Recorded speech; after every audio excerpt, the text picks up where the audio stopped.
Hello everybody and welcome to BGE Stara Zagora Twitch channel, where today we are going to be broadcasting the Asia Open qualifiers for the upcoming LAN event this June in Bulgaria in Stara Zagora. My name is Exalted, I'm joined by Jonkata, and we couldn't be more hyped today to see some of our favorite players live.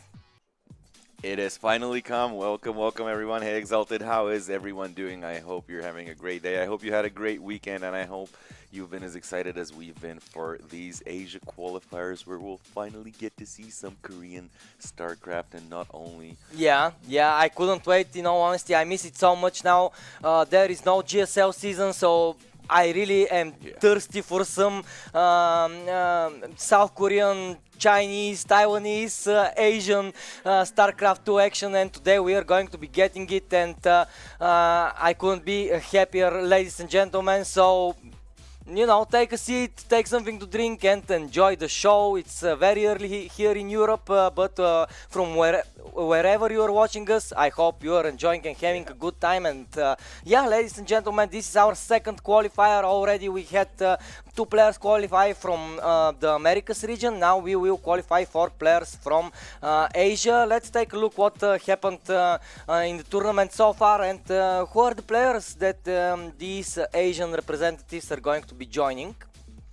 As you can see, our lineup, our invited players are of course Clem, Zero, Rainer and Showtime, but we are going to add Trigger and Future to them, as the Canadian and the US representatives managed to tackle and defeat their opponents in the Americas Open qualifier, and today we are going to be revealing 4 more faces here. Of course, a quick look for the qualifiers. As you can see, today is the 22nd of March, so the Asia Open qualifier, but next Saturday we are going to be having the European Open qualifier, 5 players from there, and lastly on April 5th we are going to be having the Balkan Open qualifier, where only 1 player is going to qualify for a chance to play against the superstars at this amazing venue, the beautiful Summer Theater in Stara Zagora. This is of course the venue of the event, and if you guys want to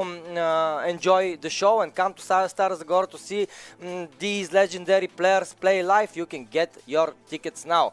But before that, let's look at the bracket today. We have 4 players registered, which means that basically all of them qualify, but still we are going to be having seeding matches, as it depends who will be top seed and bottom seed from here.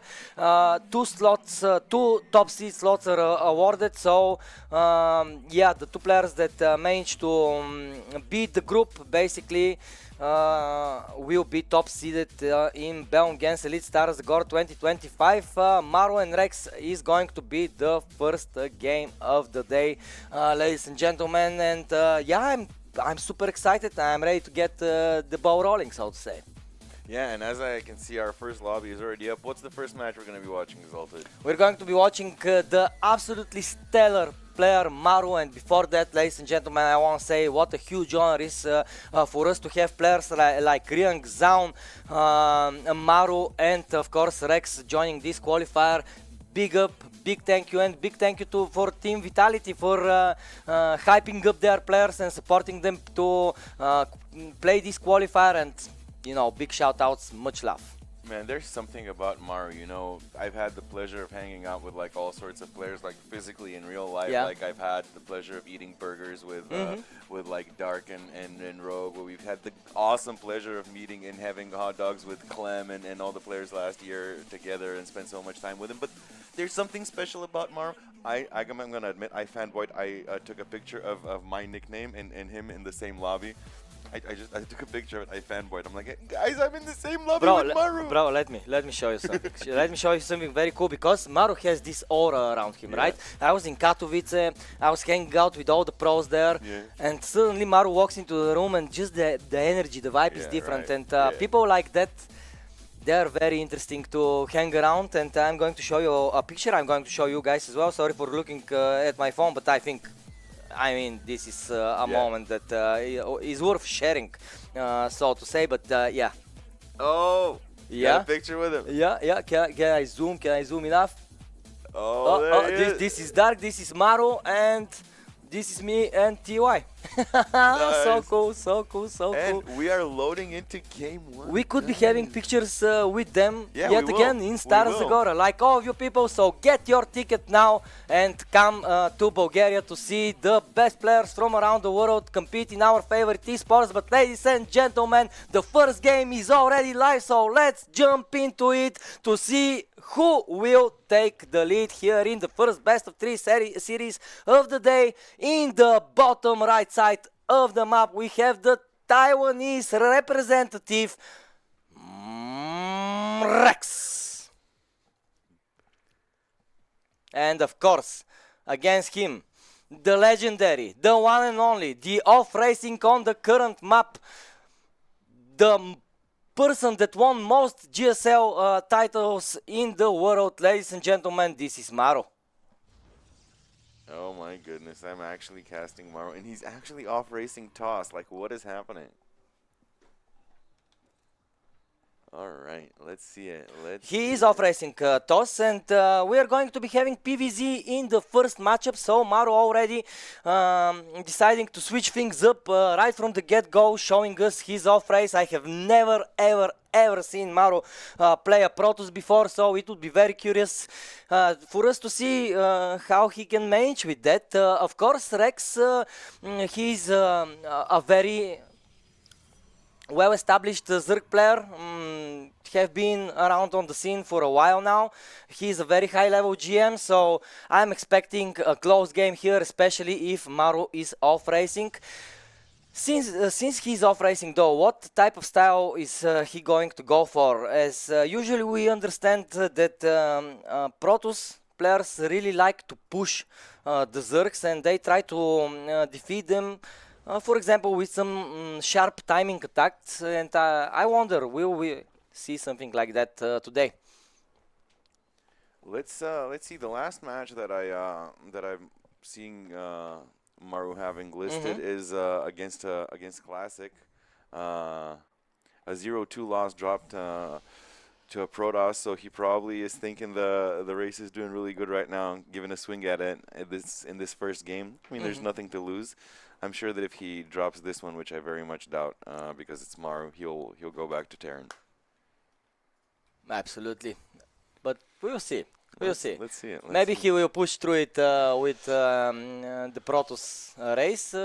Let's keep in mind that these pairs are all automatically qualified, but still, you really want to be top seeded when you are on the LAN event, because I believe that this will just give you a better opportunity at the bracket.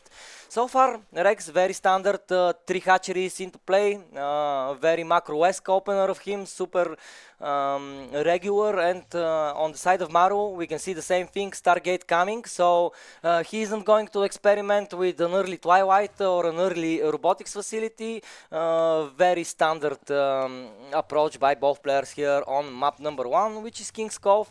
I like this battlefield, it's not a super small map, and I believe that if we find each other in the late game, it can present to us some epic skirmishes and engagements. While the Oracles, of course, are being produced, Mr. Maru is going to be going for the third base very early on, and I believe that he should. As Rex, we can see on the production tab, he's investing only into workers. He's playing very greedily so far, so I don't see any attacking. This is Any attacks coming from Rex, so yeah, smart choice by Maru to build the third Nexus so quickly.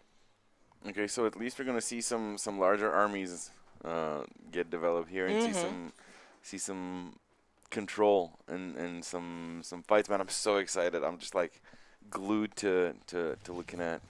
The first Oracle is here, the Queens are in position though, they will chase it away. Good positioning by Rex, so we see that the Spore Crawlers are coming into play soon, so Maru will need to be careful with the Oracles actually. Just 2 of them have been produced, and we see that the Protoss is currently switching towards Twilight Council and Forge, so understandably we are going to be seeing more gateway units shortly. Now we just need to wait and see whether charge is going to be started or blink, as we know that some Protoss prefer the blink upgrade here, but yeah, Maru is going to be Blink. one of them as well.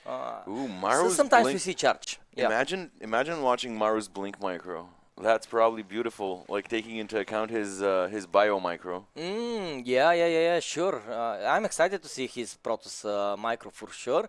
For now, the Oracles, they have been pretty consistent. Two, three more drones fall down, even four actually. Yeah, both of the Oracles are very, very low though. So, good job by Rex to at least weaken them like that. But still, four drones, not too bad. 6 in total so far, without losing a single oracle. And now you can actually use the oracles to protect your bases, so it is actually very key for Protoss players to let their oracle survive for as long as possible. And Rex tried to at least test the waters here on the third base of Maru, but Maru very well protected. He has the beautiful SimCity positioning of the gateways as well. And Rex recognizing that he actually cannot attack Maru right now. What does he do? Well, he starts two hatcheries at the same time, so he will try to expand in a bit of a quicker rate. Yeah, he's already got his fifth down, so that's if he maintains that, that's always good for the Zerg. You always want to be a base ahead, especially against someone like Maru. You definitely want every advantage you can get. Were you aware of Rex before this? Yeah, absolutely. I follow the Asian. Yeah, I follow the Asian StarCraft 2 scene a lot actually.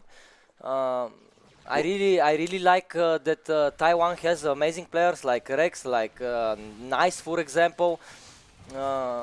Both of them actually playing previously in the previous qualifiers. Ooh, would you step on that creep as a stalker player right here? I would be so scared to get boxed in by those lings, and there's a bunch of queens as well over there too. That is a scary position to find yourself Well, in. I'm impressed by how Rex actually activated the status traps, as he only sacrificed 3 links here for them. But still though, stalkers are very heavy hitters. They shoot from great distance, and already we can see that instead of fighting with them, Rex is actually sacrificing this hatchery, and he will try to counter-attack, backstabbing with a few links, but I don't think that these are enough links to actually manage trouble, to cause trouble for Maru, and yeah, so far perfect defense by the South Korean representative. And a bunch of zealots are warped in as well. And at this point, this gateway army is starting to grow out of proportion to what Zerg has. Yeah, 7 Mutalisks are in production, but this is not the composition that they will find themselves very useful in. They might be useful for harass, they might be useful for some economic damage, but that thins out Zerg's defensive ability even further. Yeah, absolutely. If you're on the receiving end, defending with Bundelisks, it's close to impossible to actually defend. But there is a fun fact for you. Actually, if we have, for example, 20 Stalkers against, for example, maybe 25, 27 Mutalisks, Mutas actually win. Oh yeah, they can. Yeah, we've seen that. Oh, and these 3 Banelings, are they gonna? Oh my God, almost, so close! What a miscontrol! Like if he would have manually exploded, like at least 5 more of those would have gone down. But regardless. Yeah. But in the meantime, like all of those hurt probes can be really easily taken out by these Mutalisks if he transitions them towards that way. They could be, but Rex needs to defend here, and Maru's Stalkers are in a very nice choke position here. But finally, the Queens pushed through. Mutas are going to be recalled here to join the battle, and actually, Rex defended himself here while destroying 12 probes for Maru. So good play by the Zerg. Bro, one of the most satisfying things to watch in StarCraft to me is a flock of mutas fighting and beating their counter just because of pure mass. Yeah, exactly. That is so beautiful to see. It's like, oh my goodness, they're fighting their counter. They have just enough to overpower, and then they stand on the production of their counter. Now Rex needs to snipe these not overwords, of course, the Archons. The Archons are very scary because we can see that Rex is currently relying basically purely on Link on the ground, and yeah, the Archons are pretty good against them, so the Mutalisks need to jump on the Archons, and two of them will fall. How many Links though? Before that, a lot of them. Only Stalkers do remain here, but the Mutaflock is See, this is what I'm talking about. You just take the becoming more and more Mutaflock serious. and you get on top of the Stalkers and you're like, all right, shoot up. Come on, keep shooting up. Yeah, show me what you got. I love this. By the way, speaking of Archons, do you remember back in the day the Archon toilet with the mothership? Yeah. Oh, that was brutal. Yeah, back in the day we had some wonky situations in StarCraft 2, right? Yeah. All right. I mean, I remember the Vortex ability. Yeah, the Vortex. That was Imba. For those who don't remember, the Archon toilet referred to like throwing a bunch of Archons in a vortex, and then the moment everything comes out of the vortex in one single point, and then the Archons shoot instantly with their splash damage at everything coming out, so they kind of shoot everything that's in the vortex. Like, they put their splash damage onto the entire enemy army. Yeah, those were the times, right? But now we are actually witnessing this very weird engagement between Stalkers and Mutalisks. You really think that Stalkers are good enough against them, but in reality they don't fare so well. And I'm interested to see how many Mutalisks are actually in the sky. 21 It's so a far. numbers game. Yeah, it's always a numbers game, even if it's a counter. It's so uncharacteristic, like watching Maru play Protoss, though. It's like I can't even.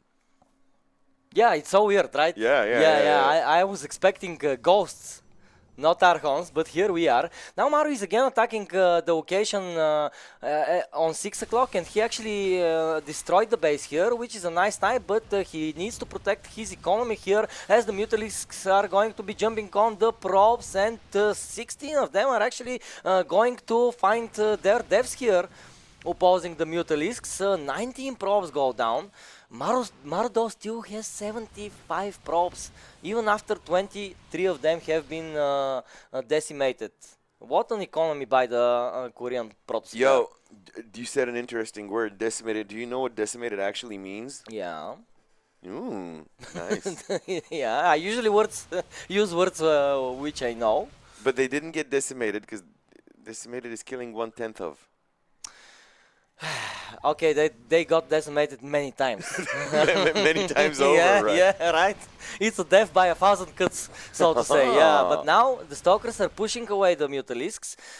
This map, King's Cove, has a lot of rocks, a lot of high grounds, so the Mutas can actually maneuver quite well on it, but they're not so good in a straight up engagement, as you said, so they need to stay mobile. Rex needs to go around with them and always pressure the Protoss so he defends, because if the Protoss starts to attack with an army like that, it could become scary here for Rex, and here Maru will step on the creep.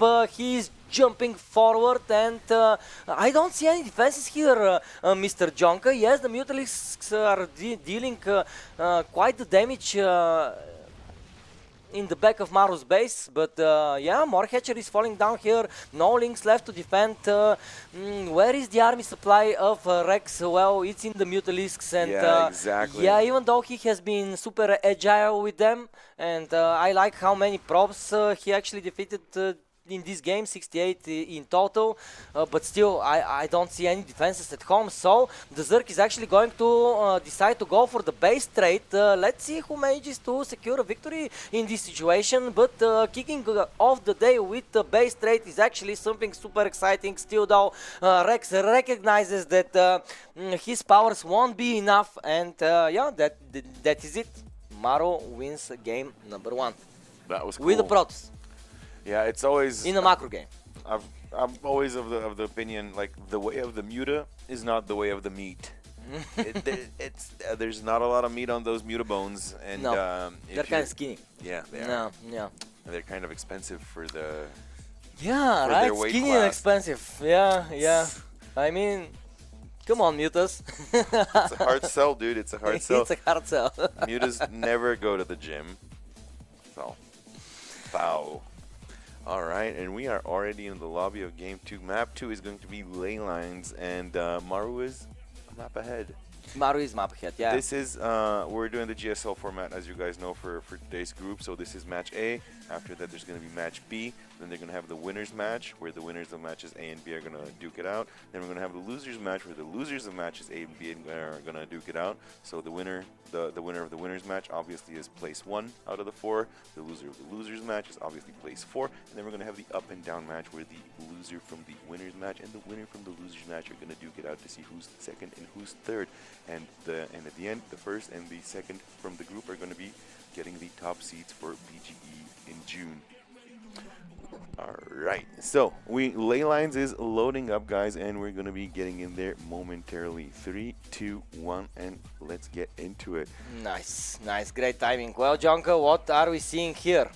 On the lower left, guys, on your screen, in the blue with the Zerg, we are seeing Rex. Woo! And in the upper right, as Protoss once again, in the red from Korea, he is Maru, the winner of most GSLs in history. Yeah. He is just unrivaled.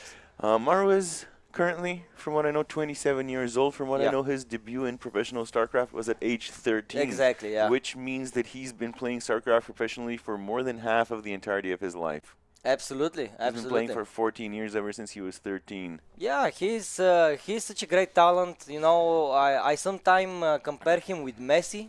And speaking of amazing, and speaking of amazing 27-year-old StarCraft players, Cyril is also 27, and it's his birthday today. So happy birthday to Cyril. Happy birthday to Cyril, ladies and gentlemen. He is turning 27 today as well. And he's going to come to Stara Zagora. So if you want to congratulate him personally afterwards, in a little bit of a belated time, but still in June, you can get your ticket to come to Stara Zagora, ladies and gentlemen, where we are actually going to be having 4 more players today. And since the 4 more players are already here, we can kind of announce that Maru, Zaun, Ryunk, and Rex are actually going to come to Stara Zagora. Oh my god, spoilers. But so cool. Guys, if we had more than 4 players in the qualifier, they would have been battling for the 4 slots, but now since we have only 4, they are going to be battling for seeding, as we said in the beginning of the stream. But I see that more people are joining us, so ladies and gentlemen, good morning, good evening, depending on where from around the world you are watching us. We're in game 1 of the day. So far Maru leading 1-0 up, and he's showing signs of a relentless Protoss player. I honestly can't wait to see him play Terran, though. I mean, this is beautiful. This is gonna be fun, but I'm not gonna get the full experience of casting a Maru game if I don't see him play some bio. You know, it's not gonna be the full thing. We'll see, because we have 5 games today. Oh yeah. Potentially only 2 for Maru if he wins both of his matches, but still though, I kind of I'm rooting to see him Terran, but if he isn't going to Terran in this qualifier, then we're going to be craving for it all that much. We'll see it in June. Yeah, in Stara Zagora, yeah. Let's not forget, guys, that this is a guaranteed 10,000 euro prize pool tournament. So, we're in for a treat. Of course, if you want to support the tournament, you can do it yourself by donating or supporting this channel. All of your donations are going to go towards the BGE 2025 organization, so we can provide you guys with the best possible production and to provide the players hopefully with even a bigger prize pool. So don't forget that you can support us as well, and of course buy your ticket to come to Stara Zagora, where the games are going to be played on stage, not like in the qualifiers online. The first interaction is here. Maru coming here with 2 adepts. Sniping actually 3 drones is substantial, even if the 2 adepts do fall. Almost a 4th drone. Even a kill. Was that a transfuse? Yeah, that's what I was gonna say. I didn't expect that, but hey, I mean, is it worth? Is 50 Queen Energy worth 50 minerals on a worker? Yeah, I think so. Yeah, absolutely, because the worker actually costs more, because you have 50 minerals to buy it, but still it needs to produce, and while you're producing it, it's not mining, right? So it's actually even more expensive. It than is. that. It is. But it would seem that Maro is actually playing very economy heavy. For example, on the previous map, he climbed up towards like 90 workers or something like that, which is not really something we see every day And in it's a not PvZ very. matchup. Yeah, and it's not even just PvZ. It's not very Protoss like Yeah, to over pro maybe that much. 75 Yeah. tops. Yeah. All right. What are we seeing here? These oracles? The usual couple. Like, it was weird for me to see previously people make more than two. Like, I'm always used to seeing two. Like, making more than two feels so weird to me. I mean, I feel they're kind of like mutas. I mean, they're great, but at some point, if you overmake them, then you have no meat. They don't go to the gym either. Yeah, but in the early game they are just impressive, and three oracles are nothing to laugh at. Actually, they can, given the opportunity to muster enough energy, they can actually snipe spores, they can snipe queens. They are very um, they're great snipers, so to say, and already we can see that they dive in, 5 workers go down. At the same time, Maro researching charge and +1, so this game we aren't going to be seeing blink out of him. He is going to rely on the charge watts, and for my personal taste, Jonka, I love charge watt timing attacks. Yeah, and he's I think gating they're up. very dangerous. I think he's getting up. My favorite thing about Zealots, because I'm a huge noob sometimes, and I bank way too much resources sometimes while I'm focusing on an engagement or something else. But then it feels so good to have like 1,500 minerals that you weren't supposed to have, Yeah. and then having a bunch of gateways and being like, you know what? I'll just instantly warp like 12 Zealots somewhere. That feels so good. And like Zealots actually, like no joke, pretty strong units. Yeah, they're amazing. Pretty They're strong not units. the Brood War Zealots, but Yeah, still. don't ignore the don't take the fact that they're like your first most cheap tier 1 unit, like the first thing you get to build to discredit them for being weak. Well, a Zealot's buff. Yeah, I mean, but would you discard Marines for No. being the first unit available? You know, it's Or Lings, like or all Lings. three Yeah. base units are just so amazing. Yeah, and they're actually just legendary. Iconic. Exactly. Storm coming here by Maru. He will be needing splash damage soon, and Storm is perfect, especially against the fragile Hydras, which are coming in bugs out of Rex. This time around, we aren't going to be seeing the Mutalisks out of him, but Hydralisks are going to be the army of choice. Link Bang Hydra, pretty mobile, pretty heavy, hitting, but very fragile, so the Storms should be a good tool here for Maru. I love seeing the Robo. I can't wait to see what the first unit coming out of it is. Probably an Observer, I would assume. But Or not. do you think that we are going to be having a switch to a Robotics Bay and maybe Colossi or stuff like that, or do you think that Storm is enough? I'm a sucker. Like, I'm biased. I'm a sucker for Colossi, but I've seen Storm and Archons and other forms of splash damage be totally enough. Like, I don't feel like Colossus is used that much by pros. I think they have other ways to get what they need. Like, in terms of splash and in terms of like siege and range and kind of like dealing with static defenses. Thankfully, Protoss has a really wide arsenal of like answers to a lot of situations.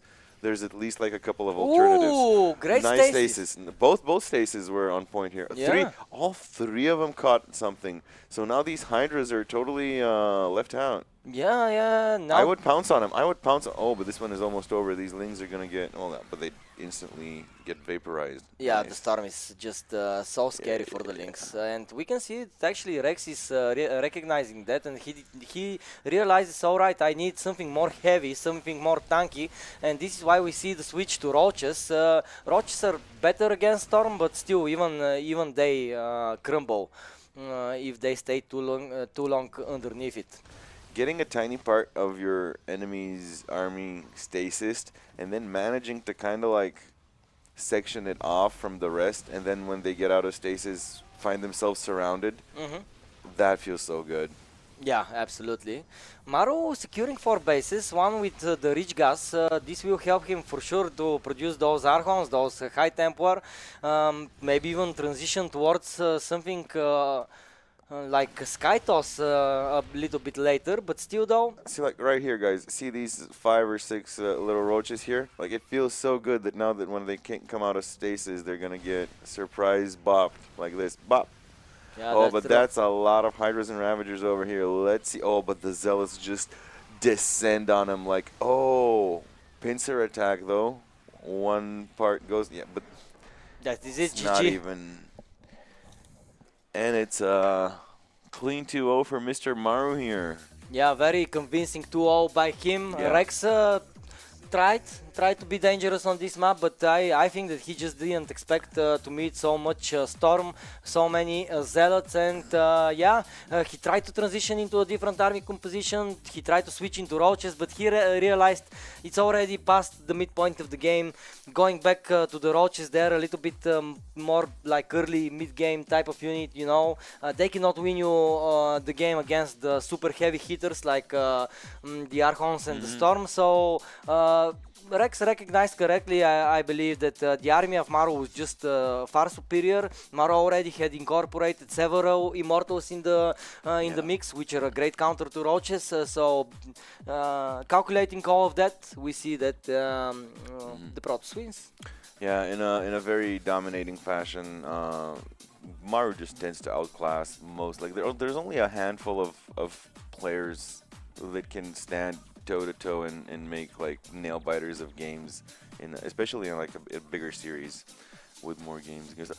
Oh, and we have very cool person entering the studio. Yeah. We are going to review who that is after the break. But before that, ladies and gentlemen, since Sero has a birthday today, let's congratulate him properly. Sero, be blessed, be healthy, and thank you for all the memories and good moments you have given us, the fans, through StarCraft 2. And we are more than excited to meet you and greet you here in Bulgaria. And next game is going to be Zaun and Ring. But before that, let's hear a message from the birthday boy himself. All right. Yeah.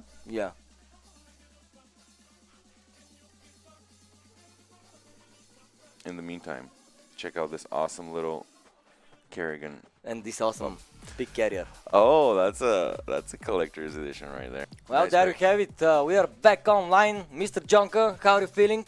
Ready Good. for game number 2? Excited for game number 2, of course, dude. Very excited. Ryung and Zaun are going to be playing against each other in a little bit. They're still doing the veto. But yeah, ladies and gentlemen, let's hear a message from the birthday boy himself. Hey, this is Terral. I will be playing in BGE Stara Zagora, which will be held in Bulgaria later this summer. Come watch the games live and let's enjoy the event together.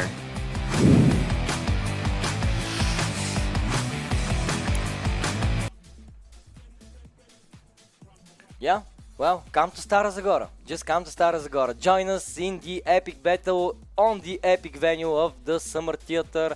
I see that there are some questions in the chat. Where is that? Well, you can take a look, of course, at our website, and there you can find all the information. If you go to bge/starazagora.com, you will land here. And you can get your tickets now from this link, but you can, of course, take a look at the players and the dates, and of course the epic venue. The venue, Jonka, what can you say about it? It was amazing. I was there. I saw it. It's mesmerizing. I touched it. I felt it. I lived it. Yeah. And I'll tell you what, guys. It was good. It was amazing. I have It was good. I have so many memories. Yes. Because for me also it was the first time experiencing an outdoors esports event. You know, wherever I have gone so far, always it has been inside, which is again cool. You know, It's the lighting. kind of a thing, computer games Yeah, and yeah. the inside. The lighting, you can do it very well when you're inside, and stuff like that. It's very LAN vibey. cables and rain. Something got into my eye. Oh, it's a little bit of glitter. But but outside venues are something extraordinary. Especially this one. It's in the middle of a national park, surrounded by trees. The air is just unbelievably clean. I live in the capital of Bulgaria, and you know how capitals are. Usually they're crowded, a lot of cars.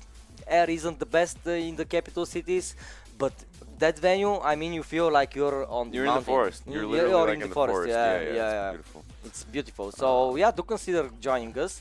While of course we are waiting for game number 2 to start. As I see, Ley Lines is going to be our first map. Not surprised there. It turns out that this map is the most picked map, Yeah, seems at like. least on this channel. Yeah. For this channel, this and what was it? Frostline. Yeah, bro, the Americas Open Qualifier, we basically had only 2 maps, Frostline and Ley Lines. Yeah. So today we started on King's Cove and I was like, This Huh. is different. this is different indeed. But what else is different is that we have the two new players in the server, ladies and gentlemen, in the top right, with the Henry Proto skins. We are going to be looking at the base of Team Vitality's Zaun. And against him, of course, again, from Team Vitality, we are going to be witnessing the gameplay of the Terran player, in this case, Mr. Ryunk. So, both of these players aren't going to be off racing, they are going to be playing their main races here. As Alright. expected. So these are might two add. teammates. What can you tell us about them? Vankta, we do have an after movie from Stara Zagora last year, so go to our website or YouTube channel and you can find it there. And we have a subscriber actually, Mr. Mark Muad'Dib. Thank you so much for subscribing. Thank you. Oh, a Clem fan, I see. Yeah. Who isn't? Who isn't a Clem fan? Yeah, Muad'Dib. Lisan Al-Gaib. Of Lisan course, man, Al-Gaib. of course. By the way, I want to shout out Ryung because, actually Zaun, because Zaun is born on my birthday. We share a birthday. We're both born on June 17th. Oh, But he is born in 97 and exactly to the day 10 years younger than me. nice, nice. But yeah, he is a fellow Gemini born on June 17th. So yeah, I'm going to be rooting officially for Zaun this game just because he's my astral twin or whatever that's called. What is your sign? Gemini. Gemini. Oh, Mr. Gemini, him and I. Yeah. Whoa, nice. And just so he doesn't feel left out, let me just shout out Ryung as well, whose birthday is April 16th. He is Yeah, currently it's upcoming. 33. Currently 33. He's one of the I don't want to say older, but like he's not as young as a lot of these. No. these Korean He has folk. been for a while on the scene. He's been actually. experienced. Yeah, he's been around from way back in the day. Absolutely. I know for a fact that he's been active all the way back in 2010 because Yeah. he has he used to play for Team Prime back in the day. Actually, he's played for so many teams, guys. Ryung has played for teams Prime, for IM, for Slayers, for Axiom, for True Esport, for MVP, for Next Gaming, for Exceed, for Cascade, GP, One Side, and right now with the Great Vitality. Now that is a career spanning over 15 years of professional StarCraft. Yeah. That He's an is- amazing player for sure, and That he is has legacy. such a long history in the GSLs as well. Code A, Code S, everything that has been organized. Ryung basically have been playing in it, and a very established Terran player who is currently going for bio, it would seem, against Mr. Zaun, who is researching his blink. So the Protoss is going to be choosing basically the most standard of the weapon choices he has in his arsenal, which are the blink stalkers. They are very mobile, they can pressure, and I just love this opener against Terran players. Now I see some mines in production, so I would guess that probably Ryung is thinking about some mine drops. And I think that those can be pretty scary, especially if they hit your probes. Yeah, behind the mineral line, those are always a killer. But at this level, at least at this level of gaming, of skill, and of control, of game sense and awareness, I see a lot of people able to do that little trick where you lose only one unit to him. Me, I panic click and I just put all my workers on one mineral, and then it kills all of them, and then I GG out. Yeah, that has It's happened to me as well. it's my secret weakness. You just uninstall me from the game with one mine. Basically, this is what happens. And don't forget that they're super cheap in cost. Yeah. So I think that for their cost they are very dangerous, and three of them are going to be loaded to the medivac and sent across the map, where Zone needs to be very much on point with his scouting and map awareness. Basically, as we can see, the Protoss player is currently developing in technology. Before his third base, he's actually going to be building the robotics bay, which is somewhat of a more safer approach in the matchup, as first you get the Colossus out and then you go for the third base. Oh, Ooh, great catch getting here. caught, getting caught. Amazing. The mines did survive though. Oh, and they didn't shoot. Beautiful. Beautiful. But now with the blink, he can actually dodge Oh, the, yeah. the shot. Oh, Yeah, that yeah, is yeah. sick, dude. That is sick. Exactly. So Yo, that this is mine drop sick. was actually perfectly held. Absolutely perfectly. Like zero damage done. Zero damage for sure. And this is the observer here. He is going to scout the base of Ryunk. Actually, I like where Ryunk positioned his buildings. They are very deep into his main base, which means that actually Zaun needs to go further ahead with the observer, and thus he is going to be risking it more. Yeah, Dexter- those are two very different schools of thought in terms of like where you put your buildings. Like some people put them all the way to the side so you can get a lot of vision over the edge Okay, with yeah, them, yeah. and some others put them exactly as you say, close in, so you can bait in the scouts, so you can keep information your cards closer to your chest, kind of like type of deal. Exactly. Mm. Exactly. So Ryunk basically choosing this school of thought to be a Right. little bit more mysterious. So what do you think about this move out here towards mid with this bio ball? I think it's mandatory. When you muster up a bio ball, you really need to go and test the waters as a Terran. Even if you don't find any damage on the other side, you want to at least go and see what the Protoss defenses look like, so you can adapt your second and third pushes accordingly. Such a small bio force is never to be underestimated. You know what popcorn reminds me of? Mm-hmm. A marauder getting shot by an immortal. Okay, I see what you did there.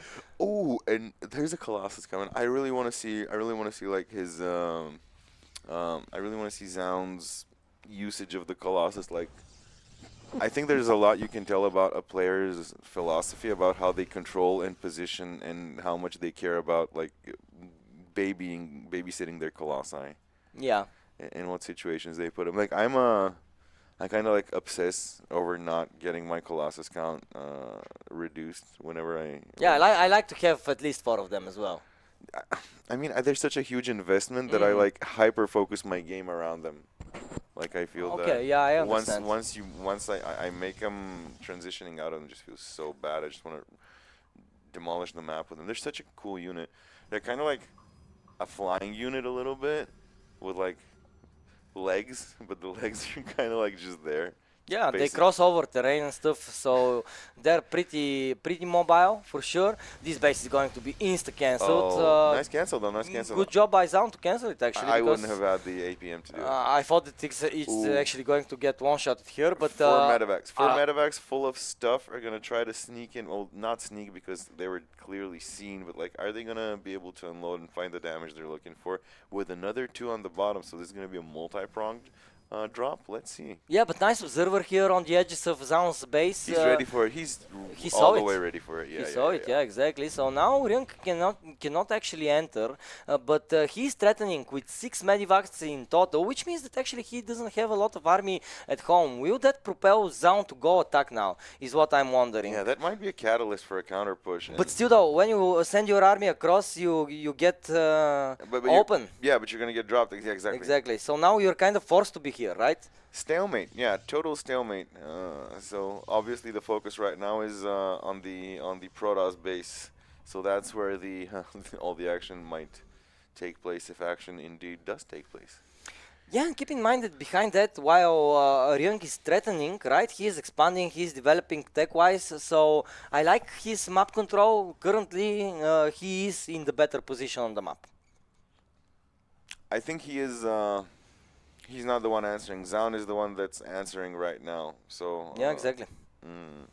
And usually when you are the one to answer, you are kind of playing at your opponent's rhythm, right? Yeah. Yep, So definitely. this is a scary situation to be in, actually. But still, Zaun is mustering up his forces. He's upgrading them very well, I might add, as he has 2 forges which are researching upgrades. He's adding another robotics facility. So his macro is actually getting in a very nice spot, and we already see the transition to disruptors. I believe that this is a good decision from Zaun, as we already can notice that Ryung has a decent flock of Vikings on the battlefield. Vikings, of course, being the best answer, possibly, Could we for really the Colossi.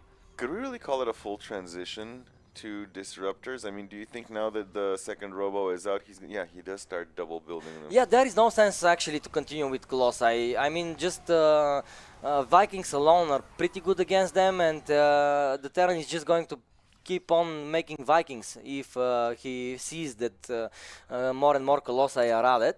Now How you need about the a couple of disruptors. Immortals? Would you add in a couple of Immortals, maybe? Ah, sure, but Because like, don't currently disruptors and Colossi to some extent kind of cover the same niche? no, Do they not? no. They both do. And you will see now in this battle, because probably all of the Colossi will get sniped by the Vikings. As you can see, they are very good. 2 of them fall down instantaneously, and now basically the only splash damage remaining is the disruptor shot. But still, Ryung actually very patient. As a Protoss, how do you like stop your Colossi from being like one shot by like 12 or however many Vikings? Oh, that's actually a good question. Usually you rely on stalkers to do that, but we can see that the army composition of Zaun doesn't have too many stalkers in them. He's kind of preferring to have more zealots, I more was meat maybe shield. thinking like storm them or like archon them or like something if they're like in a tight cloud, because like Against a player like Ryung, this is kind of impossible to do. right, Yeah, I good mean, control versus that good of control. you can storm them, but I believe that they are going to be moved away pretty quickly. So basically, stalkers are the best answer to them. Actually, we doesn't- have one things here, which is kind of funny, but it chases away the medivacs, which is cool. Vikings could be double produced through a reactor starport, right? Oh, yes, they can, but now the disruptors are here, and we see Vikings are kind of a dead weight right now, as they have nothing to shoot at, just 1 Colossus remaining, and Zaun will finally shoo away the Terran's army from his side of the map, at least for now. Ghosts, though, being added here in the composition is good news for the Terran player, as they are pretty good against Protoss units in general. They lower their shields with EMP, so Ghost is very important here. A lot of Marauders as well. I like the composition that Ryung is going, but maybe he decided to wait a little bit too long. And we see that Zaun he was forced to stay at home, but he wasn't forced to actually trade his units, and now he's the one that is pushing, and so far his push seems very scary here, as 12 SCVs do fall down. More to follow. Bro, for some reason, this battle right now reminded me of. Do you remember StarCraft 2's first gameplay reveal? Yes. Do you remember the Colossi there and like how cool that looked? Like our Yes, first it was look at different. the graphics, our first look at seeing StarCraft in 3. For some reason, this engagement right here on this map kind of reminded me of that. This engagement on this map kind of reminds me that the Protoss is very much ahead right now, as he is pressuring again with the disruptors chasing away the workers and the base from here. Some SCVs will come to long distance mine, but I don't know if they Yeah. will have the opportunity to do so, as Zaun will take the lead in this series after a very good defensive display with his Protoss. And very, very nice approach as well, because as you saw, delayed third base, but Colossus on the field. That meant we cannot break the position, then we can secure third base, fourth base, and that was all he needed. Yeah, and I really like the fact that he didn't overinvest, as you said, in the Colossi, because clearly those Vikings are such a hard counter to that. Yes, they are. They are. So this is it. This is the You know, usually I call PvT kind of a competition, a Rock, race. paper, scissors kind of No, type no, of a race in arms. Basically, they're trying to arm themselves with better technology than the opposing player, and the Protoss can really dictate the direction of that with the Colossus into Disruptor, because you as a Terran, you really need to respect the Colossi. If you don't, your army melts. It doesn't matter Marauders, Marines. 4 Colossi melt everything, so you really need to answer to them, right? And you go for the Vikings, and then you kind of have forced the Terran to go for the Vikings, so you then pull out the Disruptors, and then it becomes a very difficult game for the Terran, because he needs to be on point with his army all the time. Even if you don't look for 1 second, your home army could get blown up, right? So it's a tense game from the Terran's perspective. Yeah, that makes a lot of sense. Oh, and Frostline, of course. What a surprise! What a surprise! Yeah, the gonna be narrative the- continues. Yeah, Ley lines into Frostline. that has been the We're going on the lines. Maybe surfing a little bit. that has been the order. That has been the But order. yeah, it's almost like a dance, dude. As you said, it's almost like a dance. You know, you know you're gonna make this, and then you know you're gonna get countered by that. But then that leads into the other counter, and it's like kind of mapped out. But then again, it's always kind of up for interpretation if you decide to do something different and wonky with it. So it's always interesting. It is. Introductions, upper right. In the right, we have Zaun. And in the lower left, in the red with the Terran, it is Vitality's Ryung. Nice. Alrighty, guys, let's see it. By the way, guys, Zaun one time participated on the Bulgarian StarCraft League channel. He played a show match against Nice for one of our tournaments, which was very nice. So I the see what you Bulgarian, did there. yeah, the Bulgarian community has seen Zaun play on a Bulgarian channel, which is very cool, and I'm very happy to see him actually participate in this qualifier as well. And given the fact that he's already qualified for Stara Zagora, Bellum against Elite, as you can see our beautiful logo here, I'm happy. I'm happy to finally meet this player in Bulgaria. It has been a long time coming, so to say. I'm sure he's gonna have a lot of fun. And I'm really glad to know that like a bunch of the players are already going to be coming to Bulgaria for their second time. Like, of course, the 4 already invited. Or no, actually, Clem is one of the 4 invited, but he hasn't. Or Cyril is one of the 4 invited, but he hasn't been here yet. No, yeah, exactly. But the other 3 from the 4 invited Yeah. are gonna be. It's gonna be their second time over. That's gonna be really cool to see the repeat visitors as well. Yeah, because all of them basically said that they really look forward to returning to Bulgaria, so I'm happy that they want to play again. And I see a lot of excitement. For example, I had the opportunity to meet some of the European players recently, especially those in Poland. In Poland, yeah, that's what I was gonna say. And all of them, and the ones I'm writing with online, they're like, bro, we are super excited to come. We really hope we do good in the qualifier, and I feel good about that, you know, because I see excitement in the players about this tournament, and this is a big compliment for us as organizers. And our beautiful observer Marina actually showed us that Ryunk is considering maybe something a little bit more cheesy, as he is opening up with the Marauder concussive shell upgrade. Concussive shells can be so oppressive against the right combination. Just I've seen a couple of like these new school Marauder rushes and like early game cheeses with Marauders and proxies and stuff. They are just sick. They're just sick. Like I wasn't aware of like how much you can just abuse a lot of the early game units with a Marauder with concussive shells. You can just micro around them. You can abuse the huge health pool and the huge armor of the Marauder for such an early game unit. So I've seen some obscene stuff be done with them. So I'm really excited to see that. Yeah, especially their slow is just very scary.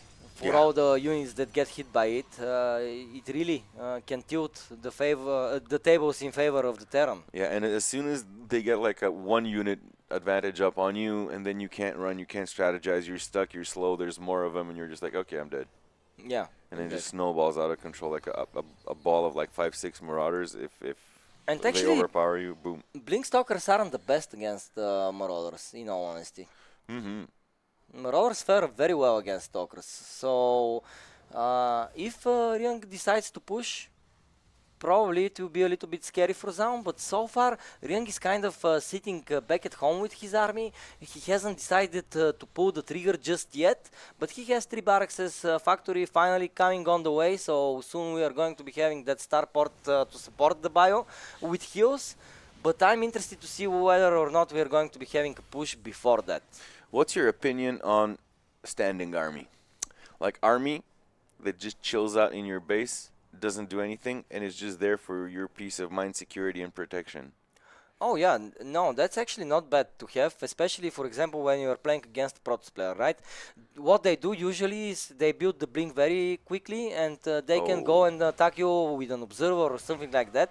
So if you have some army at home, you really do feel more protected.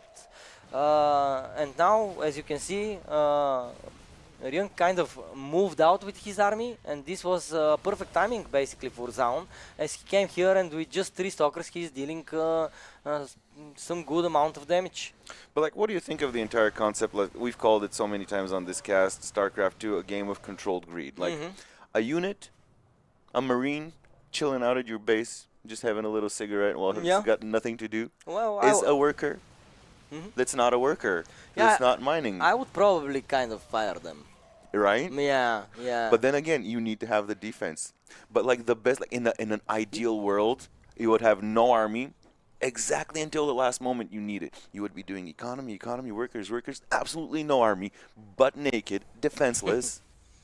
And exactly at the moment where you start being in danger, you get just enough to not get killed. Yeah, you're describing that's the- Zergs right now, That's basically. yeah, and that's the beauty of Zerg, because you have all the larvae, it's ready, and instantly you can have a lot more stuff. Yeah. Whereas the other races, they have production queues. You can't Yeah. exactly do it at the last moment.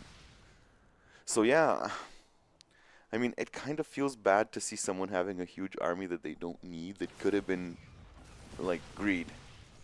Yeah, I understand that. I really thought that probably we're going to be seeing much quicker push out of Ryung, but he decided to play it more passively, to establish a good bio ball, to establish good upgrades for the bio, and already the medivacs are out, so he actually has the tools needed to make a good army. But still, Zaun very annoying with these stalkers here. It looks like he's very comfortable using stalkers. The way that he blinks them around, and the way that he kind of it feels like he's very comfortable with their weight. Let's call it weight, like in terms of what you can do with him.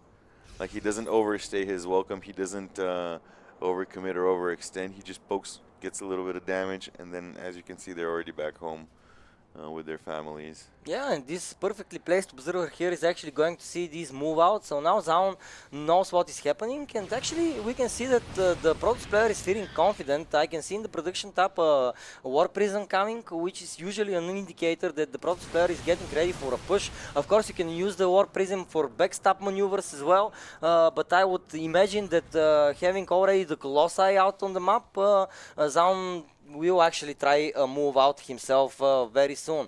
And Ryung will try to prevent that, of course. I am curious to see whether or not he is actually going to be sending some medivacs in the main base, for example, but no, he actually is gathering all of his armies at his side of the map as he is bracing for impact. Did they change the effect of invisible units that you don't see?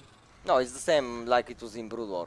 Okay, because I saw him like I'm really scared to move my like invisible units like an observer around the enemy's units, so just in case he sees the squiggly thing, you know, and then just does a scan and kills it off.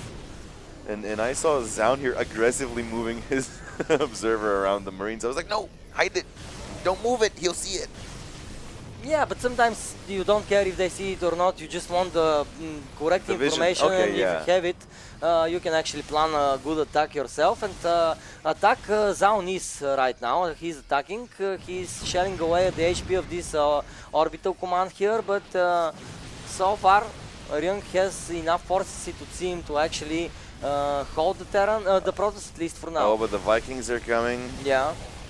But still, there's still not that big of a number of them. So in a two more joined the fray. But in like a one-on-one or like a direct engagement right now, by the time the Vikings are done cleaning these two Colossus, they will have dealt a lot of damage onto this bio here.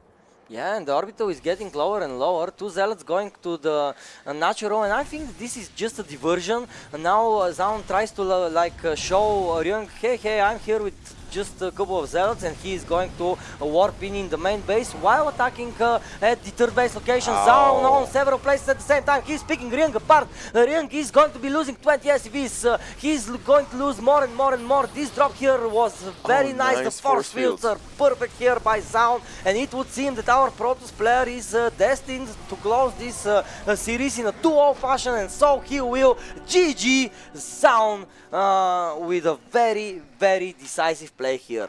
Oh, that was beautiful by my Astral Twin. By the way, have you noticed how many fights we've seen exactly on that ramp? Like for the past couple of months, very like important one.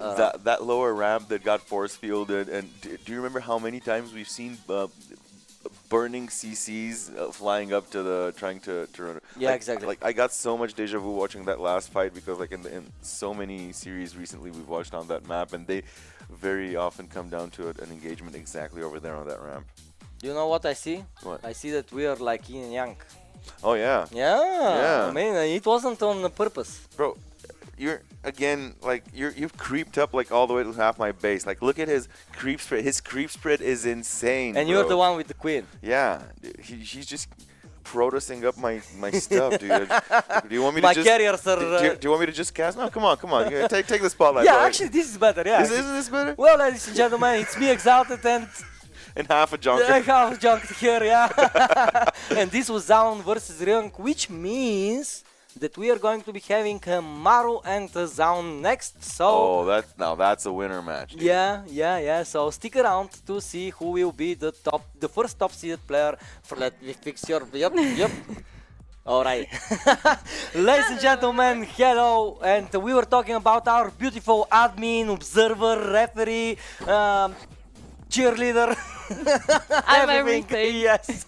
And finally she's someone on is the screen. missing, I'm here. Yes, Marina, so nice to welcome you here. How are you feeling today? I know that you have been pretty excited by the opportunity to cast all of these players today. Yes, I was very excited. Since I was observing the previous matches and I was watching these team players actually playing each other that know each other so well, and they were just predicting each one's moves all the time, and I was like, oh my god, how could he know? And he just goes to the other side, and then it was beautiful. Marina, we have Maru, Zaun, Ryung, and Rex in the tournament. Yes. Maru. I took a picture as well with I took a screenshot with the lobby. It's just falling down. It misses Junkata probably, but it will get used to it. It's just falling down. I'm sorry. It's perfect. Well, ladies and gentlemen, we have the winners match right now from the bracket, and we will see who will be the first top seeded player at Stara Zagora. As you can remember, we have 8 top seeds and 8 bottom seeds, so yeah, this is actually an important match for the seeding, and here we are inside of Frostline, where in the top right we are going to be looking at the main base of the Protoss player Zaun. Pew pew pew indeed. Pew, pew. We can have a lot of pew pew. And against him, playing with Protoss as well, we see none other than the legend himself, Mr. Chosongju Maru. Yeah, seeing Maru with the Protoss is just, I don't know how to describe the feeling. And actually, they're teammates, right? So they're actually teammates, right? Mm-hmm. So they should know each other, but how well Zaun knows the Protoss of Maru? Yeah, that's actually pretty interesting, because given the fact that they play each other so often, I believe that Maru and Zaun talk about the game, and probably Zaun has given some tricks and tips to Maru. Probably, but PvP is such an aggressive matchup. I have no idea what they're gonna try to do to each other right now. Yeah, absolutely. It's a very wonky matchup for We sure, see- especially the early game. Yeah, there is a very, very early scout of Zaun. He's already in Maro's base. Checking what's Maro going scouting on. on a standard timing, Yeah. and Zaun scouting a time. little bit earlier. I think Yeah. that when you are playing against an off-racing opponent, you are actually checking and want to check if they're, for example, throwing a cheese or something like that at you. You can never know, right? Because if Maru was a Protoss player by definition, by default, probably we would have enough tape on him to actually know what style he's going to use. But when he's off racing, who knows? He might even drop down a forge, you know. So you never know. It's better for you to check than to be sorry afterwards. Yeah. Well, let's see. But Zaun is opening with the sentry, so he's gonna be the one defending, I guess. He's going to He scout, took that yeah. position. He took that position with the scouting. Like, you never know who's gonna be the aggressor and who's gonna be the scouter, right? When it starts. We've Zaun seen is how actually Zaun. blocking here the second base of Maru, but he decided to cancel the pylon. It's just for fun and giggles. It's not just. I think that was a good cancel either way, because Zaun already has his second base on the way. Yes, Maru will follow up shortly, but still having just a slight advantage usually makes you feel very good. Yeah, one can see the scout already going for Zaun with the hallucinated phoenix, and Zaun is pretty ready for Maru's little attack, more like poke with the two stalkers. So. Yeah, but once they get to 4, it's going to be a little bit more difficult for 3 sentries and 1 stalker to stop the It stalkers. is. But It still, is. with the shield battery here, Still better, everything is. This perpetual energy that Zaun's gonna get yeah, everything is defendable with the shield battery, right? should be fine. Should be. Should be fine. But But will it be? But will it be? see how Because it's the gonna sentries play. are receiving some damage, one of Yeah. them will fall, and keep in mind one sentry is 100 gas each, so this isn't a cheap loss to receive 2 sentries being blown away look at the Stalker here. of Mars, like, what is that? 1 HP. Yeah. 1 HP. Exactly Stalker. 1 Like, HP, Look at yeah. the insane micro of Mars is with his 3 Stalkers. And she's just gonna go home for a bit. Maybe regroup. 2 Adepts are on the way on the left side. Maybe he was just gonna try to sneak them in. Maybe get a probe killer too. Scout what's going on to the base of Zaun. We see a blink that is choice, since Mara is doing the same. Both of them. I Here we think, go. Blink Blink versus Blink. Is a must-have tool here. Oh, great block. Great block. I didn't actually see the probe here. I thought that Maru will enter the base with the depths, but the good reaction by Zaun. Zaun know his stuff. Yeah, absolutely. And now the depths are going to come again, but they are going to be denied entry point.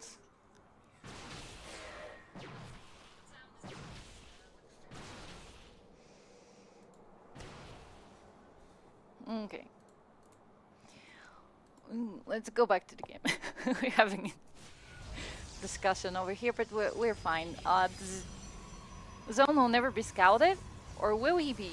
Yeah, the depth is actually into his base, Yeah, but he finds nothing scary. no, maybe a couple Much. of probes here and there, but already we see the Zaun is in a comfortable position.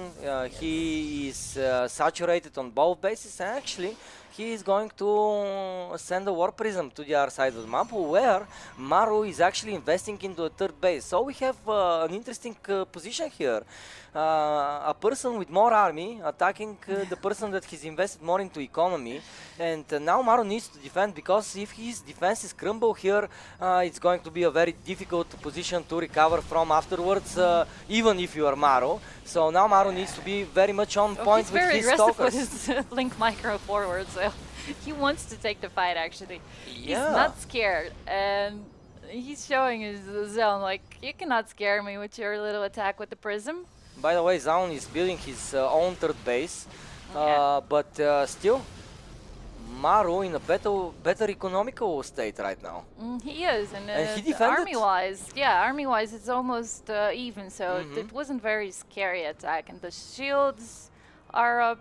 He just have the defender's advantage, being at home, being able to warp in his base. So Zone's attack wasn't like very, very, very scary. He's gearing up behind with economy, so it was not an end move. No, it was just more like poking move for him. He just wants to see what's going on with Mara. Yeah, but I think that he found an angle actually to attack from. Got a kill of a probe or two, but Mara is on point. Mara is constantly checking what's going on around. He's just not letting Zaun find a weak spot. Maybe he's aware of this ops that Zaun left at the left corner of the third base of Maru. Because Maru actually can see, Zaun can actually see Maru's movement all the time. Yeah, that's true. But the thing is that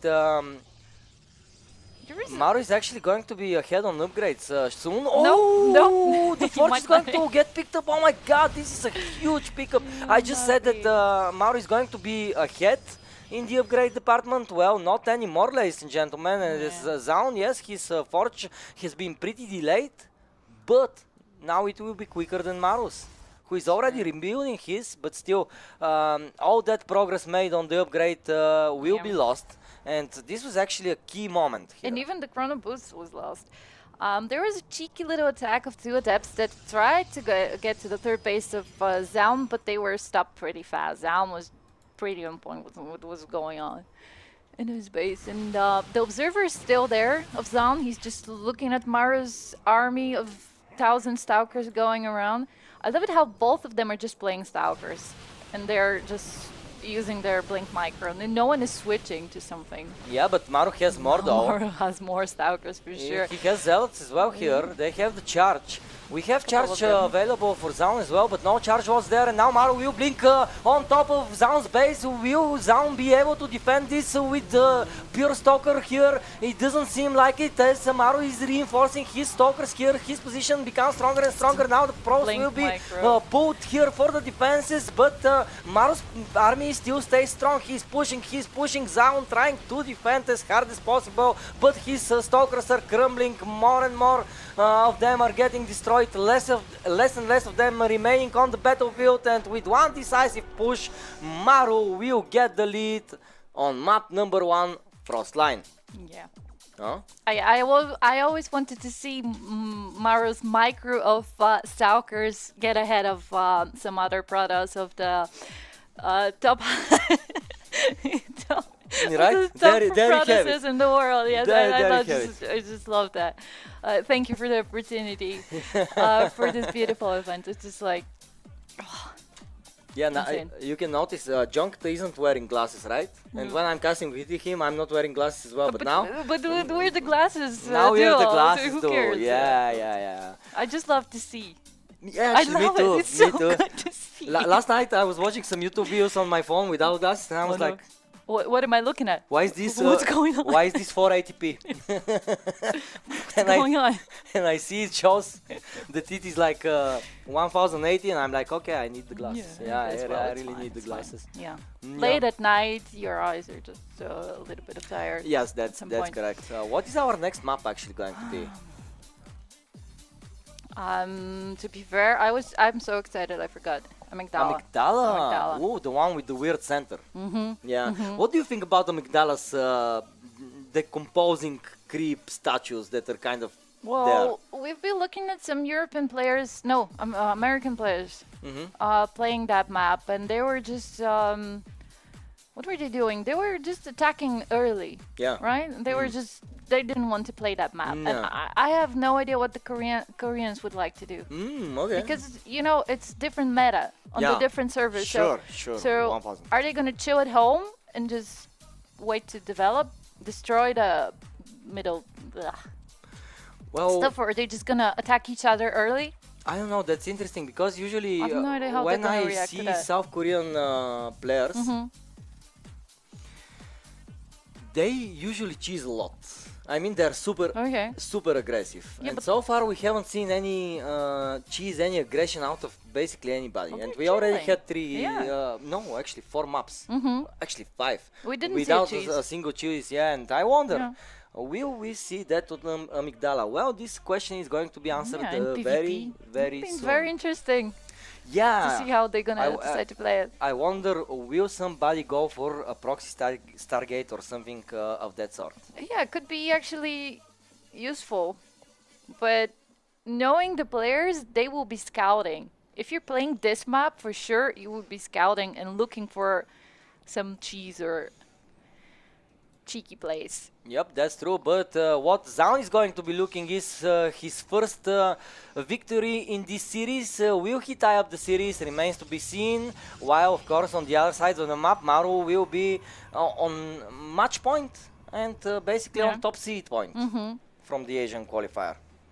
Wow, I would expect that from Maru. Mm-hmm. I was not expecting to see him as a Pradas. Yeah, to be me fair with you. neither. Me neither. I was getting ready for some Terran plays. I was Yes. researching his builds and stuff like that. I- I had so much prepared to say about Maru's Terran. Yeah, yesterday when we were talking about the games and who's signed up, I was like, oh my god, I'm gonna see Maru Ryong TVT because this is like I don't know, early Christmas for me because I love TVT between these two. We've seen them so much through the years, and I wanted to see that so much. But here's the surprise. It's actually looking with Maru Zaun PvP.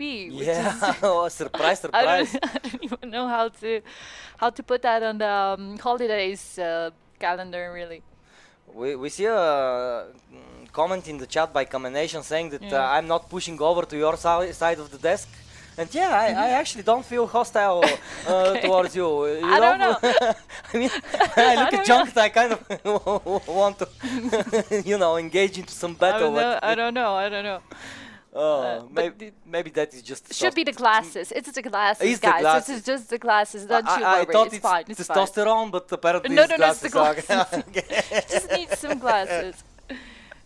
Alrighty. Okay. Yeah. What's going on? We have the Nothing. double gate. Nothing is going on, basically. Probably you shouldn't zoom in. I'm sorry to stop your because we're having the earthquake again. Ah, okay. Yeah, the guys are just so epic that the game cannot handle it. They're like, They get, what is going on? The Protestants are fighting. they are. Zel's gonna take the same strategy. He's gonna do the chill at home sentry style opener, Yeah. and Mara maybe is gonna go and try to see. Oh, okay, that probe was important to be killed. It was pretty early probe. Probably was about to poke around. Oh, okay. We have to pun himself. It's gonna. Yeah, it's the same as last game. Zhao Yeah. again blocking here, but this time But he he let lets it, yeah. the pylon finish, and Let it finish. I think this is a good decision by him. For 100 minerals, you're delaying the second base of your opponent by a while, so I like this investment for sure. I mean, it's even better than a Stalker, right? If you send a Stalker there, it's 125 minerals, 50 Yeah. gas, you can lose it and stuff like that. One pylon delaying the second base. Great job by Zaun here. He must be feeling comfortable, and now his hallucinated things is actually going to be scouting the first tech choice of Maru, which will be the Twilight Council. Yeah. Well- Against another Twilight Council. Yeah, Something it would very seem that scary. Zaun will do the same as well. So Blink Stalkers up and coming. True. If they don't decide something else, who knows? I was just really hoping to see something. I don't know, thousands of adepts just getting in or running zealots everywhere, but nah. I'm gonna see the blank micro battles once again. Maru again stretching is going difficult for the mineral line. Oh, they're actually going to finish their shades here. Yeah. They are, but I think it's actually. I think they actually didn't get a kill, right? No. Zone Oh, okay, 1 kill. Okay. That was early on in the game. Yeah. So Zaun actually defended that perfectly. Didn't even lose a worker there. He's so good at that. Maybe he's just succeeding at defending. That's why he's always opening against Maro with the sentry, because he just knows that Maro is going to be the aggressor. As a Terran player, the Terrans usually attack first, right? yeah. Because you have to throw off the Prada, so Maro knows his stuff. Throw off the Pradas early game. Still though, Maru again having actually a quicker third base, Yeah. quicker blink, and Just more and more like- stalkers. Yeah, he's gonna use the blink as defensive mechanism. What Zaun didn't have And, too early in the previous game was Immortals and a robotics facility. Right now though, we see that from him. So maybe he will incorporate some Immortals into his army, as they are pretty good against Stalkers for sure. But we Yeah. have to wait and see what he decides to do. Again though, the first player that is going to be building the forge is actually Maru. So this time around, seeing where the position of the forge is, it's hard to imagine that it will get sniped. So I believe that Maru Yeah, will this time, yeah. actually get ahead in upgrades. True, and well, it's pretty standard to drop your forge after the third base, right? You just want to get ahead of something. By the way, when Maru was playing versus Rex, he was the Zerg, right? And he had a lot of. He was so ahead. He was 2-2 versus the Mutas that were just actually 1 attack. It was just huge. The Stalkers were so much stronger than the Mutas, so Maru likes his upgrades. Oh And he knows how important they are. Yeah, absolutely. And they are. StarCraft is a game of upgrades for sure, especially when you're playing a mirror matchup. A mirror matchup. is Upgrades can be the most important thing. super heavy towards True. the favor of some player. Both of them are trying to scout each other very nicely with the sentries though. Zaun decided it's safe to get a forward base, by the way. Yeah, And I didn't see Maru scouting that at all. I think that is a good decision by Zaun. After all, he's very much on top of his scouting, and he sees currently that Maru is kind of more so establishing an economy and an infrastructure rather than going an all-out attack. So I'm a little bit scared. of these no, I like gates, the but fort yeah. base here for Yeah, Zaun. Maru decided to do the same. Exactly, but the difference here is that actually Maru is building the fort base right next to the gold minerals, so he is actually going to be having an economical boost. Yeah, maybe that's why he's researching the charge, just to flood Zaun's maybe left base while he's attacking on the right. Who knows? Because the minerals don't give you a lot of gas, and as we know, the product is very gas heavy Yeah. race. So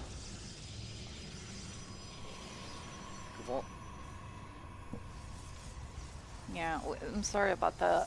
Yeah, guys, sorry about the luck. earthquakes. We're going to check out Yes. the cables afterwards.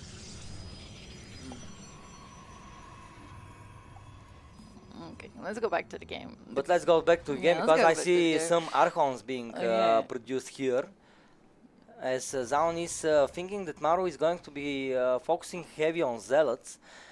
We don't see that many Zealots out of Maru just yet, We though. don't. Maybe he's guessing by the taking of the gold mineral line there. Maybe he's doing this kind of line of thought. I don't like how exposed is this base actually. Yeah, it's difficult It's to not the defend. best, but the zealots are here. It's a nice position to attack to. Yes, into. it's very very nice, because what is the defender supposed to do? He cannot come from the left, he cannot come from the right, and he's have to be on the base. And Zaun is taking this pretty seriously. He managed to get a few probes of Maru's, and he's gonna try maybe another angle, but Maru looks so on point. It's like he's reading the mind of Zaun. He's playing as if he has been playing Protoss forever, basically. Yes. So is this what StarCraft 2 pros do in their free time? They're off racing? They all race. Okay. Sounds legit, actually. Yeah, if you guys want to know some tips and tricks, just switch to Protoss. Or Zerg. No, no. Nobody no, switches no, to no, no, Zerg. no, no, no. Don't Everybody switch switches Zerg, to please, Protoss please, Terran. please don't. We have enough Zergs in our lives We already. can never have enough No, Zergs. no, no, no, No, no. never. We have. need more Protosses. We need more pure power and energy. There is something happening on the left base, on top. Yeah, Maybe some a cheeky zealots. trot. Yeah, some Some zealots are zealots happening. are there, but the battle is here. The important battle is here, and both players need to be careful with their armies. So far, I like the composition for Zaun a bit better, But he just lost the base on the left side. but he just lost his Yeah. fifth base, and Maru is securing his fifth, and Zaun is nowhere near it. So actually, it would seem that Maru will secure this base without competition. Yeah, finally Zaun is going towards the upper sides of the map, but again he is going to be attacking here the gold base position. Maru though trying to intercept the army of Zaun. They try to outmaneuver each other Yeah, but while Maru is backstabbing with some zealots. Yeah, but the backstab didn't happen because there is a little cheeky observer here, and Zaun has pretty good idea what's going on. He Yeah. sees any movement that Maru is doing. He sees it, and he can manage to do something about it. Let's see if there will be a cancel on the. Oh no, there was no Ooh. cancel once again on the left base. Actually, these zealots are winning the battle convincingly. are. They have +2, +1. They're ahead on upgrades and they're charging it more and more. Yes, Zaun is pressuring the gold base position here, but only these few zealots here are wreaking havoc into They are. Zaun's territory. They are, and that was pretty unfortunate. Like Zaun saw what's gonna happen, and he didn't have the chance to stop it. So he's gonna try to rebuild the base on the left once again. Maybe this time will be successful since Maru is chilling at home Oh for a my bit. Oh god. no, this little immortal, go home, you're lost. It will. Okay, Maru decided to take another base into the left corner. Yeah, why not? He Why not? understands that the action is being basically happening here. Yeah. Not on the top side of the map, so he feels free to take it, but I like the No, positioning Zaun is here of coming. Zaun. Yeah, he's right next to the Xeonaga tower, He wants to take a base on so his he's own. actually going to finally send his army here to the top side of Yeah, the but map. wouldn't he be sandwiched if he's Well, just there? let's see, Be because very Maru is careful. here, he is coming to defend. We have a big battle here on the map. Zealots, Immortals and Archons here are slaughtering each other, trying to prevail. Who is the better Protoss is the question here, but the answer remains to be obtained as both of them are just battling their hearts out in this engagement. Zaun will blink aggressively on top of the Warp Prism, but Maru is actually going to be doing the same thing, and it would seem that the more high-tech units here do remain for Maru, and I believe that the upgrade advantages here are just pretty substantial. Still though, Maru lost 19 of his workers, but again he's on a good worker count, 72 to 66. That is an amazing worker count to have in this mirror matchup, especially if you have lost 20 pros beforehand. Right next in the last fight, Zaun didn't have his Immortals in the right place, and they were so exposed. Maru just took him one by one.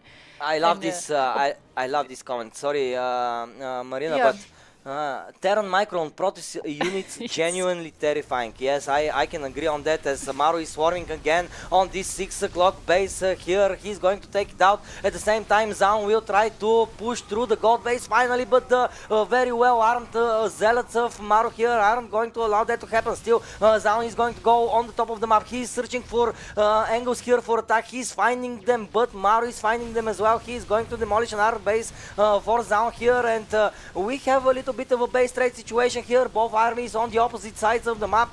Now it remains to be seen. Will somebody recall? I love the Ooh, cannons the on the DT here is very smart. I Yeah, don't the see DT an is very observer here smart. for Maru. Is there an observer on the field for Maru? Yes, two of them are on them, the but field, but where They're they are? not with the army, and this army supply that Maru had might be equalized by the darks. And Yeah. this is a pretty hectic game. It's just going all over. Amazing hold by Zaun. Amazing. Yeah. These DTs The were so DT clutch. They were, and Maru doesn't have a lot of bases right now. Yeah. To mine, he has this almost mined base on the left, the third, and the gold mines are getting pretty low. So I think the game is just somehow equalizing. But the thing is, Maro's army looks so much better. That's because of the upgrades. For The example, upgrades we and have even shields. yeah, we're having a huge. But Even shields upgrades here. Zaun just has the +3/+1. Maro already has the +3/+3/+1. So his standing army is way stronger than Zaun's. So in a straight up engagement, we can see that the red which we army is can see. prevailing. Yes, Zaun is trying his hardest here with the Archons, with the Immortals he have left, but no. That's it. Maru is going to close out the series, and he isn't going to be losing a single map in the open qualifier. Should I put them on? Yeah, no glasses. Yeah. But yeah, that is it. No GG, glasses. ladies and GG. gentlemen. Maru, top seed from the Asia qualifier, will be playing right next to Zero, Rainer, Showtime, Clem, Trigger, and Future in Stara Zagora. all our favorite players of the whole world Yeah. will be in one place. Thank you, Maru. Thank you so much for participating in this event, and thank you for the games you have shown us. Your Protoss was very interesting to see, to say the least. And yeah, hopefully we amazing. see more of it in the future. But ladies and gentlemen, Maru in Stara Zagora, I cannot believe that I'm saying this sentence. I really cannot believe. It just sounds wrong. Maru Zero, Or- Clan and Trainer in Stara Zagora. Yeah, Mara. Last time No, I I'm met mind Maru blown. once as well, like Oh yeah, 10 you years too? ago or something. Yeah, but Yeah. I met him in Korea. Okay. So it was. So long you're time ago. even cooler. Yeah, I Okay. can make another picture now with Maru. This is good. I thought it was over for me, but It's not over. yeah. You're still He was- young. he You was still so have it. Amazing. Yeah. I love it. Yeah, me too. Me too. Oh. What are we gonna have next? Rex and Riank. Okay. Rex and Riank. Well, alrighty, guys. A short break and Okay. Rex and Riank, we are returning. Man, that was a hell of a tune. I was jamming to that. I could have taken like 5 more minutes of this. Yeah, I'm sure you guys missed me. I'm sorry you had to deal with Marine here, but I'm back. I'm back. Don't worry, ladies. All right, What about the gentleman? gentlemen as well. Yeah. Bro, this mic. I swear to God, this mic. Sorry if you're hearing me adjust it. No. Yeah. We How's love it to hear going? you adjust the microphone, brother. Don't Yeah, worry. that's probably your favorite sound. Bro, that was a hell of a game. I was watching that from the sideline. That was, yeah, so it ended up as we expected. Yeah. Four quick Protoss wins, so we'll save the Maru Terran for June. Yeah. If we take a look at the bracket, we will see how things have developed so far. And currently, we have only 2 O's, Jonka. Only 2 O's. Yes. Not a single third map. Yes. But we have Rex and Rian Cup coming. And the lobby is up indeed. And so we're going to be having a TVZ. So, having a TVZ here in this match means we're going to have a slaughterhouse. Marines shooting at the links, Banelings exploding on the Marines. burrowed Baneling landmines exploding upwards of 60 Marines per cluster. Yeah, I think it's going to be super cool. Surely that's what we're gonna see.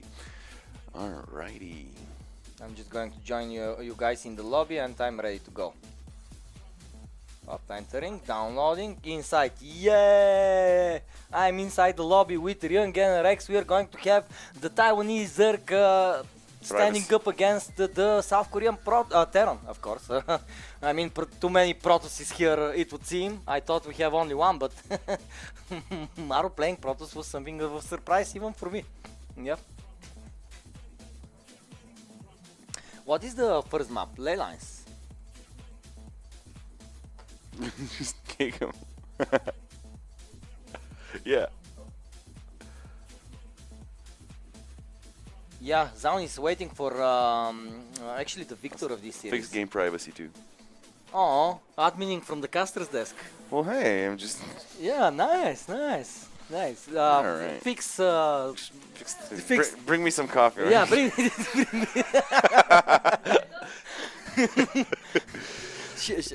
Marinka is showing the international sign of love. Yes, in behind the peace, camera. In in peace, yes, appreciation. yes. So where is the coffee then?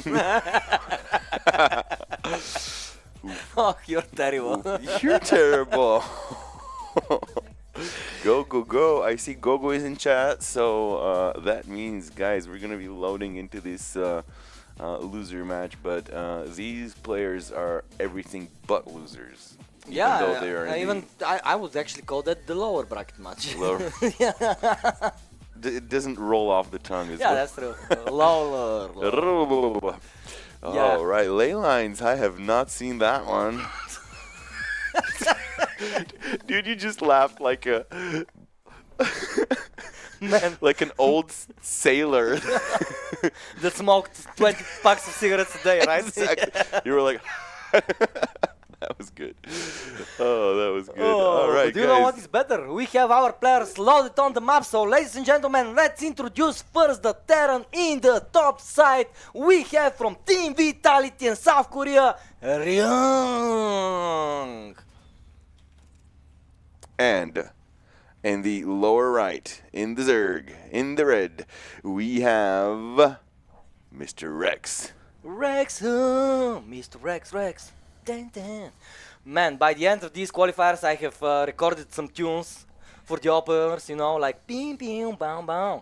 And they're going to be very, very cool. Big hits. Bing, ping, bow, bow by Exalted. Bing, Catch bing, it now bow, on bow. Spotify and iTunes, dude. Exactly.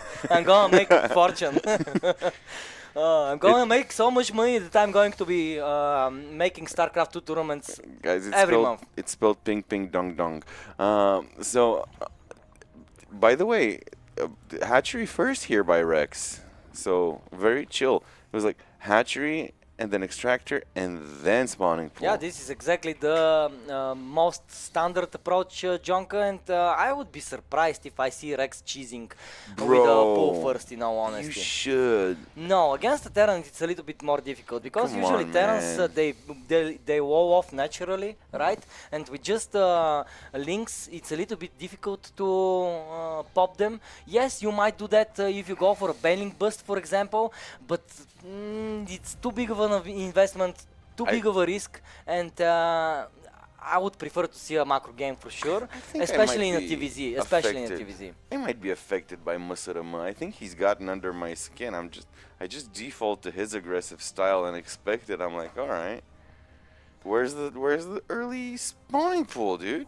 Now early spawning pools here. We have very high caliber players, and usually they tend to test their macro muscles against their opponents.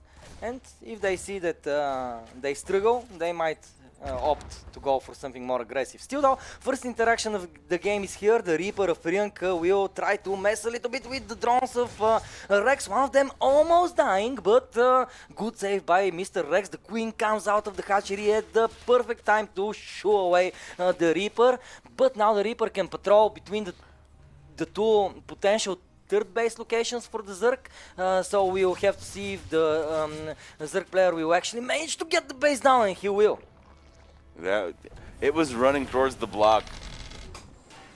It was running across the block for sure, and another thing that went to the other side of the block is this factory being put down next to the reactor, and we will see a couple of Hellions produced from it. So let's wait and see. I don't think we've seen a Hellion this far today. No. This is the first time we are going to be seeing the Hellions. Third base coming here for the Terran as well. So he is very on top of his macro as well. Now we just need to wait and see what the follow-up moves are going to be by both sides actually. As Zerg players, they tend to go for either Roaches or Link Bane in this stage of the game. So it's interesting to see what Rex does prefer.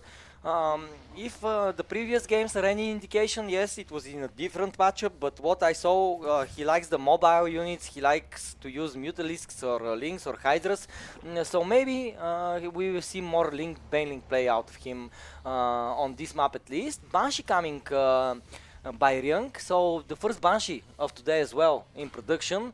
Will it have the cloak upgrade? It would seem that no is actually the answer to that question.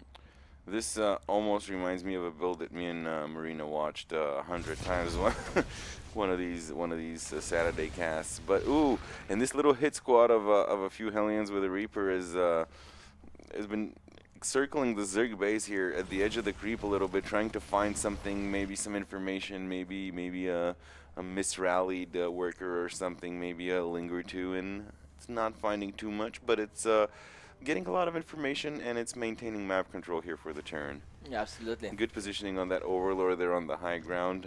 Zerg is also getting a bunch of information from the map here, another one as well, you see on the screenshot. There But is actually the it's time Bane for the Banshee. So we are going to be seeing the Link Bane composition. Steam Pack coming on the way for Young. So the classic bio versus Link Bane is going to commence pretty quickly here. Perfect timing on the spores, by the way. Zerg's game sense is just on top of it. Alright, let's see. Good effort on the creep spread here, I'm seeing as well. Yeah, nice patrol by the Hellions though. They are very mobile. They're of course scary for mineral lines. If they dive too deeply into them, they can toast them. But of course, Rex is very on point of his defenses. As you can see, he is always on the edges of the creep, ready to meet up with the Hellions. So far, so good basically for both sides. Both of them gearing up for a strong mid-game. Now, in a position like that, we usually see the Terrans as the aggressors, right? Zerg is developing, growing more and more drones, more and more bases, and it is the Terrans' job to actually throw a wrench into that. Yeah, these. So I expect a move out of Ryunk very soon. Oh, look at those creep tumors go down. That's gonna be halfway through the entire map very soon covered. So that's always really good. Let's see these Banshees.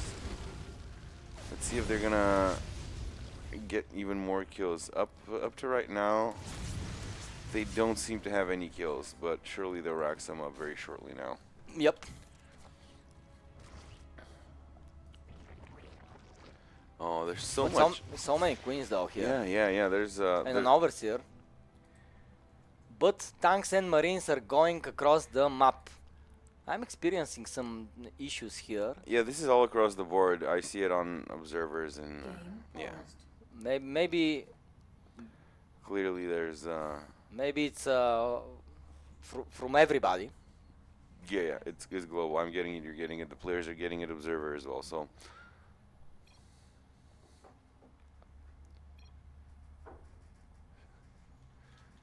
All right.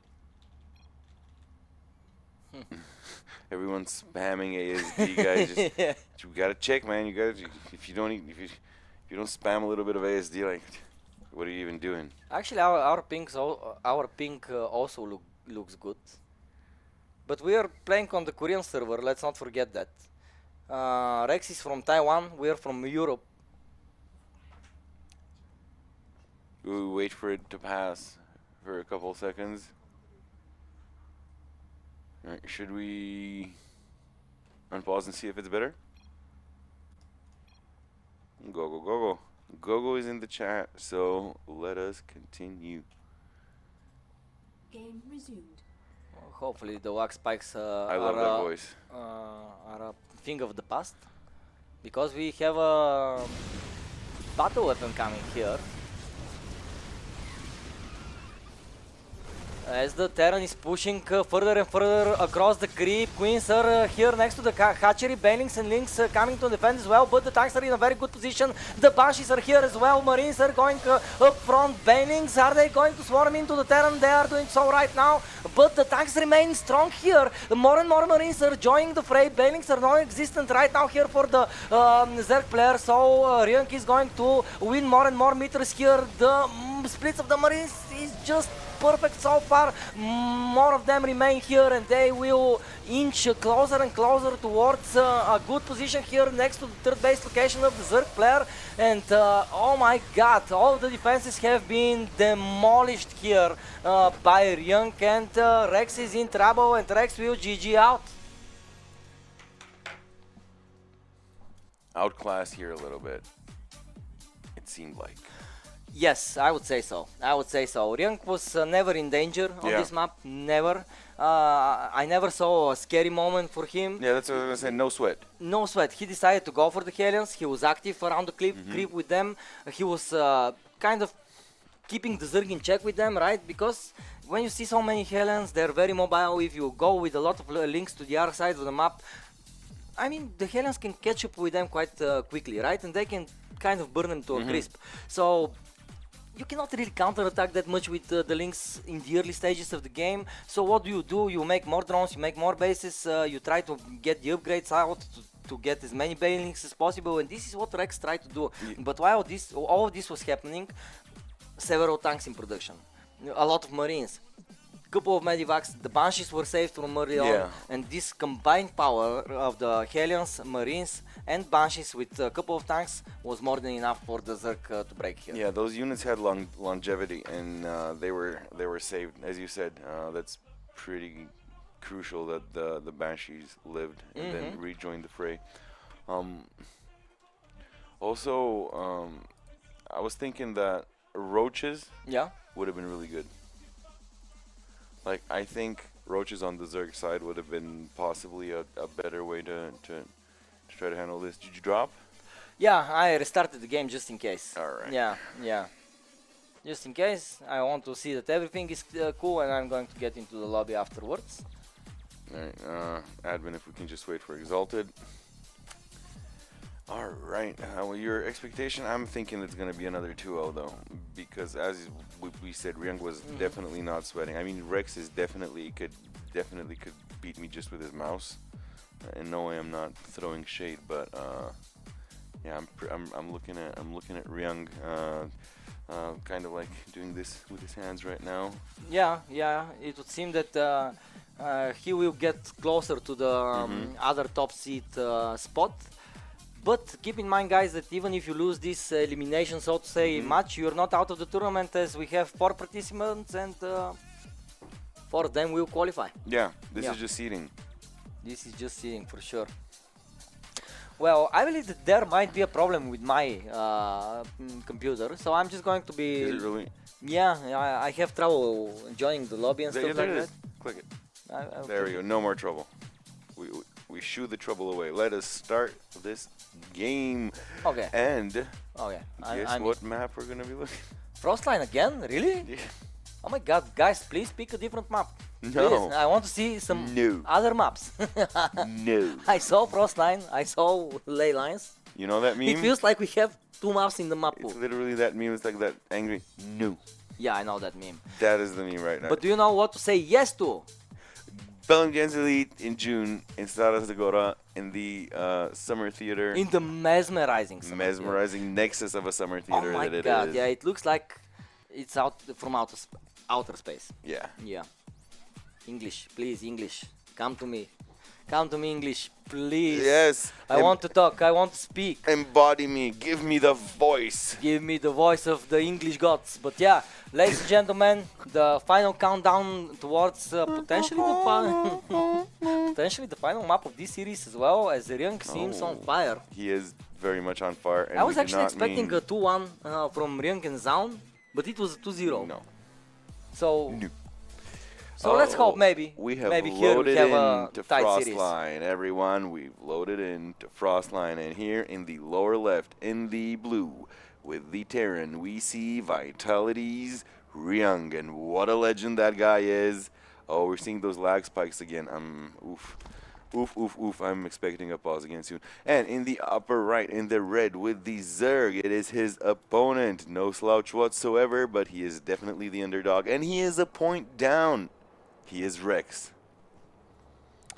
Alright, now let me bring up my little prediction tab, and let me sync my viewpoint with our beautiful observer, and let's see how this game starts developing. Very standardly, it seems. Yeah, so now several days have passed, games have passed. The game is still developing. Tell me, Jonka, how has your week been? Because we ended up last week on a strong note, right? We had the Americas qualifier. Yeah. What are you excited about today? And yeah, just walk me through it. We have some time to talk about that. I've been super excited. Like I've been wanting to ask you to go into a little bit more detail. I know you have a lot of information about like how the scene works. I was honestly expecting possibly more players from the Asias to register. I would like you to walk us through like what do you think are the factors that made some players decide to sign up, some other players not to sign The up? travel costs. Yeah, how does that work out? Because like I'm sure some people don't understand how exactly that works. Well, qualified players don't have plane ticket support. They have hotels and in-country support of travel, but not the plane ticket. So that could be challenging for some of the players, and I understand that. Yeah, of course. So that would make it a little bit more challenging for the Americas and the Asia, since they're physically farther away, and Exactly. assuming their air travel costs will be more. Exactly. So basically, if you're a player from Korea, because there's a lot of players from Korea that could have Yeah, had a I was chance. talking with Hero. I know, yeah, Actually, I know I was you were. talking with Creator. I was talking with many players. Dark even as well. Yeah. It was so good. But like in order to cover your travel cost, you have to do like top 3 or top 4 or something. So that's a risk. You could end up actually losing out. Yeah, but the thing is But that hopefully- teams come into play here, you know. Oh, And for yeah, example, teams Team, also team support. Vitality, they are Yeah. supporting their players by being awesome, you know, Yeah, of and course. by covering. Props to them. Props to all the teams and to all the esports Exactly. organizations who are still supporting players and teams, even in this like somewhat of a drought in interest in some disciplines. Yeah, exactly. So, big shout out to Team Vitality for basically supporting their players so they can be here and they could come to Stara Zagora. And I would expect more teams do that. You know, honestly, I'm a little bit surprised that not all of them offer such accommodations to their players. But it's their policies. I cannot say anything about that. And of course, let me add something else here. It's up to us to some extent as well. So as players, as fans, if you guys want to even further support what we're doing, if we manage to get enough donations, enough tickets sold to Yes. fill out the venue, if we can attract even better sponsors, as Exalted and Constantine have said many times, we're very much looking forward to getting more wind into the sales of BG, and that will, of course, mean we're not profit driven. All right. No, So we are not making even, any We're not profits. even making. We're Yeah. like not only we're not profit driven. We're not even about profit at all. So we're trying to reinvest everything into Exactly. the prize pool. So if this and the production and organization and production everything. and of course to plane tickets as well. So if Yeah. if the gods are good and if we manage to fill out the venue and if financially and sponsor wise everything works out very well, then for our next edition, getting the players. Not only hotel and all the accommodations that we already do, but even their plane tickets covered, which I don't think I don't think any other tournament like. I don't know. No. For example, many tournaments don't cover the but we would be happy to cover them even for this event if we sell enough tickets, right? If we have, for example, 80% of the venue sold out, that means that we will have the finances to actually reimburse the players for the plane tickets, you know. So it And that would depends mean on even more budget. people. But of course, for Yeah. next year. But of course, surely for next year, hopefully, if everything goes well, it will be even better, and it will be even easier for more players to be able to take the jump, take the risk, take the leap, and come to Bulgaria and try to compete. But I think there's a lot of stuff going on, so let's refocus again on this game. There's Dropper Lords. Yeah, and we have Roach play here coming out of Bro. Rex. Actually, Rex is switching it up. He saw that maybe Link Bane isn't going to cut it out, so he decided to go for the little bit safer approach towards Roaches. And now with this Dropper ward here as well with the Queens, it would seem that he's actually gearing up for a full-blown attack here. Ha! Queen drops, brother. Queen drops. Bro, I love that. We haven't seen Dropper Lord Action. today, and like even in Yeah. a couple of past streams, I don't think we've Exactly. seen Dropper Lord. So it's really good to see those. Those are really cool. I like this little timing attack here with the Queens and the Roaches. As you can see, they're kind of shelling away the third orbital And command. this is the deja vu. Look, how many times have I seen an orbital fly exactly up that high ground? from that Ooh. location up to back into the main. Exactly, Right? but did you see what Rex just did? He spawned a little bit of a creep with the overlords, and then with the queens planted two That's creep so tumors there. annoying, dude. Super annoying. Yeah, and now not only that And even if you instantly scan it and kill it, then you have to wait for the creep to dissipate before you can pop that third again. So yeah. Oh, good catch here by Ring though. Rex didn't pay attention to his queens, and now they paid the ultimate price. Which Spoiler, is it's death. death. Which is death, basically. Now the Roaches are here, trying to protect the creep spread here. As this creep spread here is pretty annoying. Now Ring needs to wait for it to disappear. Oh, the last creep tumor, did he get hit? Yes, he did. Okay.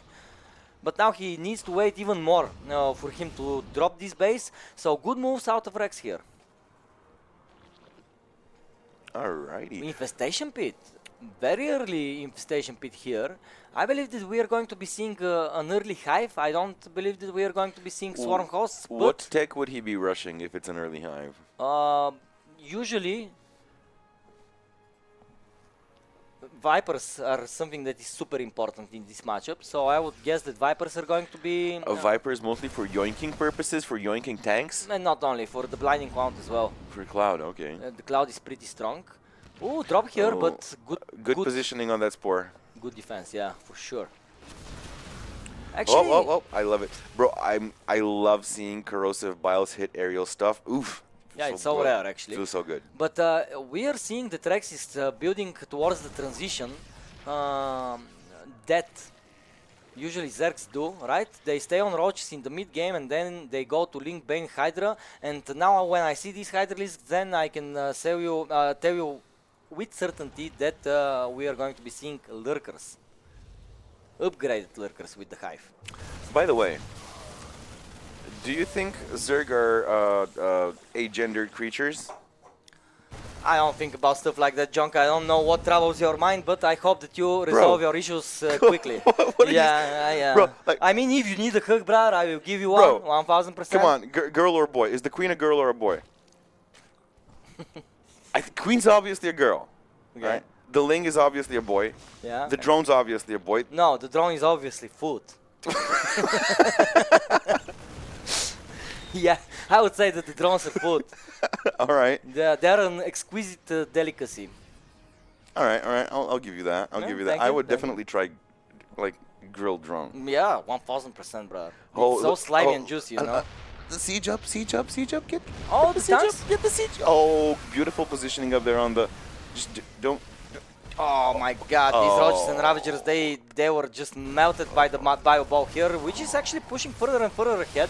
Vipers are coming, quicker Huge than damage, huge damage. almost complete, but this Bio Ball here is so strong, the tanks are Huge coming damage. behind that. Ring is here, Ring is winning meters here on top of the creeps. 4 tanks is nothing to laugh at. Did Rex overinvest into economy? Did he overinvest into upgrades? Not enough army to team here to defend this base.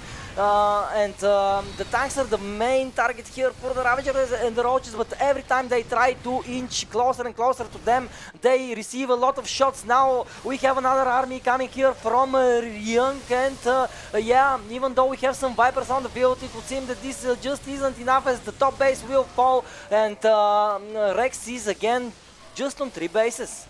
But thankfully, at least he was able to turn a bunch of larvae into roaches here on short notice and was able to at least not outright die, because that's almost what happened right Yeah, there. that's almost what happened, and could happen as well, because more and more tanks are coming, enough energy on these Medivacs to heal for days, and the Bio squad is pushing up front with bravery. Their South Rifles shooting tirelessly, and the Zerg is basically pushed towards the ropes, basically.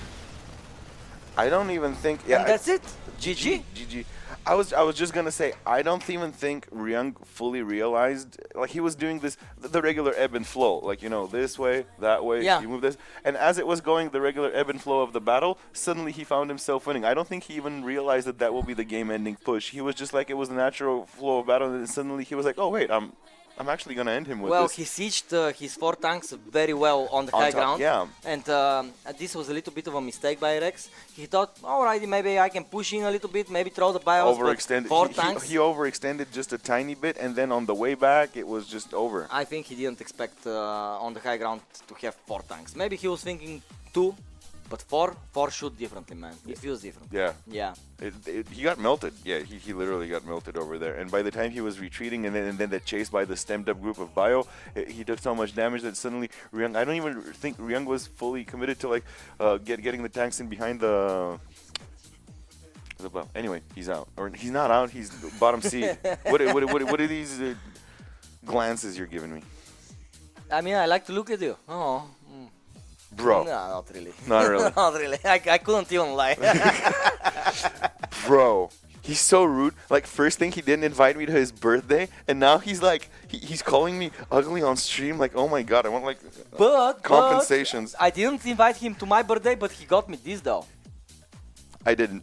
He didn't, he chose it. The entire He team chose it. did, but they asked me like, what should we get him? And I was like, bro, he's a Protoss player. Like, how could you not get him like the limited edition carrier? It's beautiful though. I like it. Can I touch it? Is it metal? Nah. Is it metal? Just tell me, is it metal? Is it metal? I'm going to tease you for a bit. All right, tease me. What do you think, guys? Is this metal? Answer in chat. All right, bro. But it's beautiful though, and thank you, Boostream, for this. Hell yeah. Beautiful present. I love it. I'm going to be like this all the time.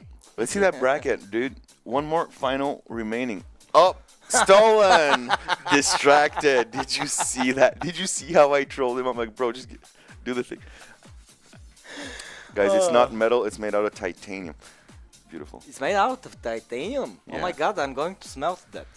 No. Maybe turn it into a phone case. Veto who? All right. Should we do a final break before the decider match? Yeah, 1000%. Let's just take a quick look at the bracket to see what we are going to be looking at. Yeah. As our amazing admin already edited it. But yeah, guys, this is it. The final match of the day. Zaun versus Ring again. Is that it? Yep. And the winner of this is going to take the second place in the group and top seed together with Maru. Yeah, in Stara Zagora. All right, we do a little break. Yes, we do. So back to us. Yeah, let's let Ring rest for a couple of minutes, and yeah, ladies and gentlemen, we will be right back after a short break.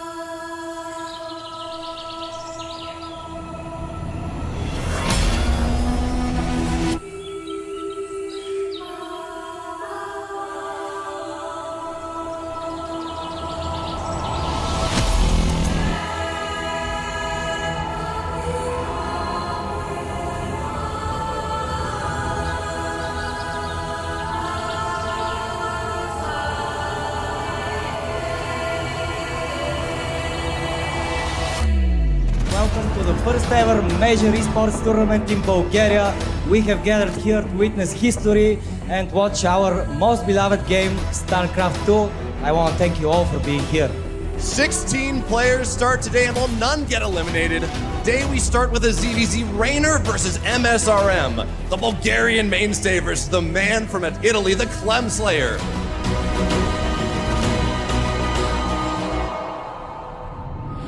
That he can't even really mine from it if Rainer would move the tanks forward. So he's just gonna send it one last time with all the queens, roaches, ravagers, and a couple locusts. But Rainer's army is big and powerful. GG gets called. Rainer will advance into the second round.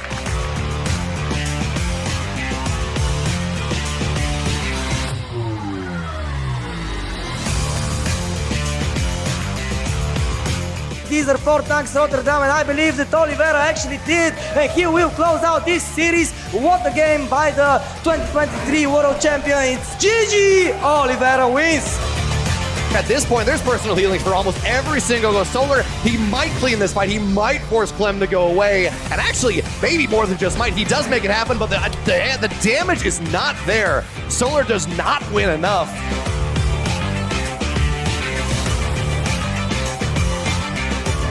And at this point, it's only Marauders and Tanks remaining. So we see that the Colossus are gone. They sure got melted. A couple of these Zealots are still alive, but it does not matter. It is Shopify, Rebellion's Hearthstone that will advance into the next round of the lower bracket as he gets a 3-1 victory over his friend. Out of the main fight, and he's moving forward with the lurkers. Oh man, this looks devastating. And GG, well played, good luck. At this point, now onto the back line, now onto the sentries. Phoenix lift up everything as well, and Trigger, he's played an awesome best of 5, but at this point, Stats is the one that gets to move on. He'll play later today.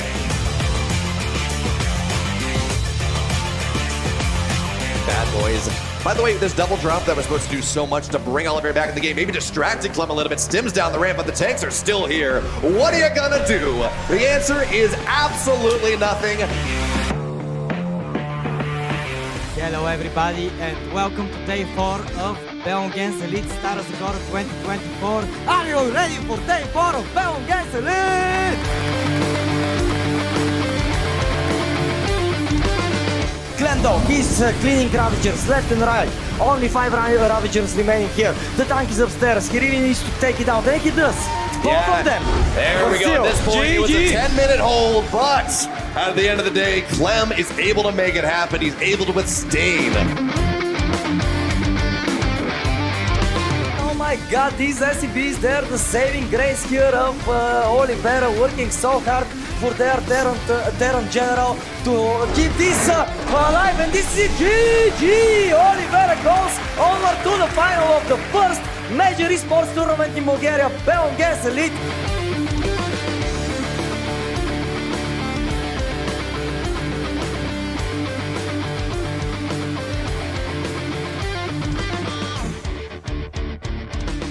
Four days have passed, amazing games have been played, but only 2 players remain to take home this beautiful trophy for Bellum against Elite Stara Zagora 2024.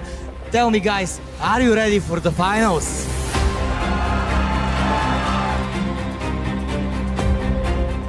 We have a tournament final offline here after 4 days of action, and you got the 2 most recent world champions going at it. Give me those Sensitars, give me those Vikings, because I do think this is going to be incredibly fun. Oliveira looks at it and he says, I don't think it's all that scary at all. My numbers are incredibly similar to yours, and I'm just going to pounce on your army. Clem did not expect that, and things go from bad to worse for Claymore. It's Oliveira who wins game 1 on Oceanborn pretty decisively. Oli really is swinging for the fences, and he's doing his best. That was another beautiful engagement, but it's a bit of an unfair fight. Clem's army is just bigger, it's better, it's more technical. There's so much more value in it. Liberators show up as well. The kid does it again. He won in Riyadh, he wins in Stara Zagora, and the Klemperer truly is unstoppable.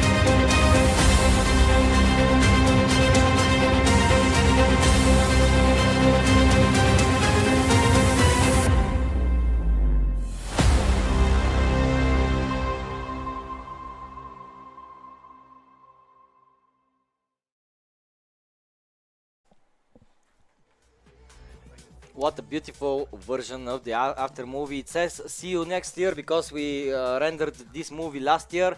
But yeah, see you this year, ladies and gentlemen. This June, from June 4 to 7, the 16 of the best players from around the world will gather for an epic matches and tournament in the heart of Bulgaria, Stara Zagora.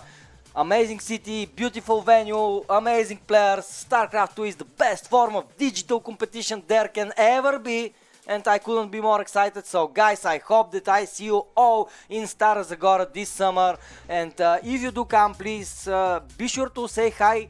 I'm very much looking forward to meeting each and every one of you. Like I did the last time, actually I had such a good time because, for example, when I wasn't casting or on the stage, I was going around the people, I was talking with everybody, asking them where are you from, how do you find about us, you know, it was our first event ever, so yeah, it was interesting to see. Now for our second event, I really hope to meet more and more new of you. So get your ticket now, and I believe still on discounted price. Yeah, I believe that the game is ready. So let's get ready to jump straight into Amygdala to begin our final match of the day, where in the top right side of the map we will see the Terran player from Team Vitality. This is Young. And in the lower left, guys, in the red with the Protoss, he is Zaun. Sound. All right, dude, that's our final series of the day. Yup. Winner of this one gets top seed together with Maru. Mm-hmm. And next week, we're on to the European quals. Oh yeah. Oh my god. Oh yeah. And oh, then yeah. those are stacked. Those are...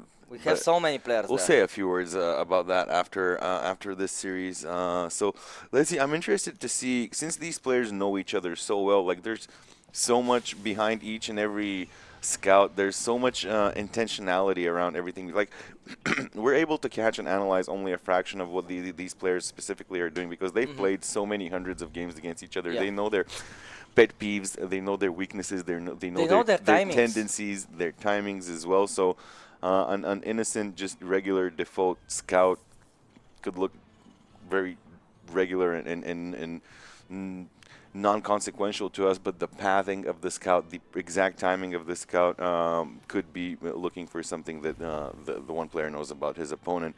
So for example, this probe scouting up here, why is it going exactly behind these minerals? What's it going to do? This probe here. Ooh, what's it going to do?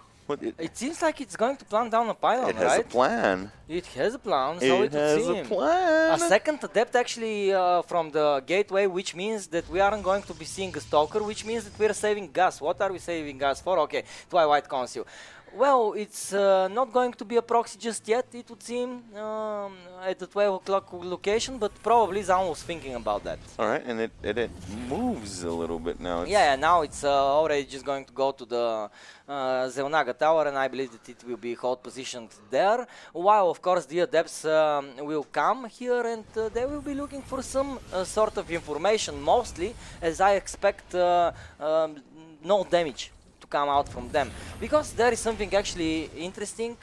Adepts, they two-shot a probe or a drone, but they three-shot an SCV. SCVs, they're blessed, and they have 5 HP more. Yep. So you need 3 adepts to actually one-shot a worker, and we only have 2. So I would imagine that this is just for scouting purposes, so to say. Yep. And do they two-shot with a +1 upgrade?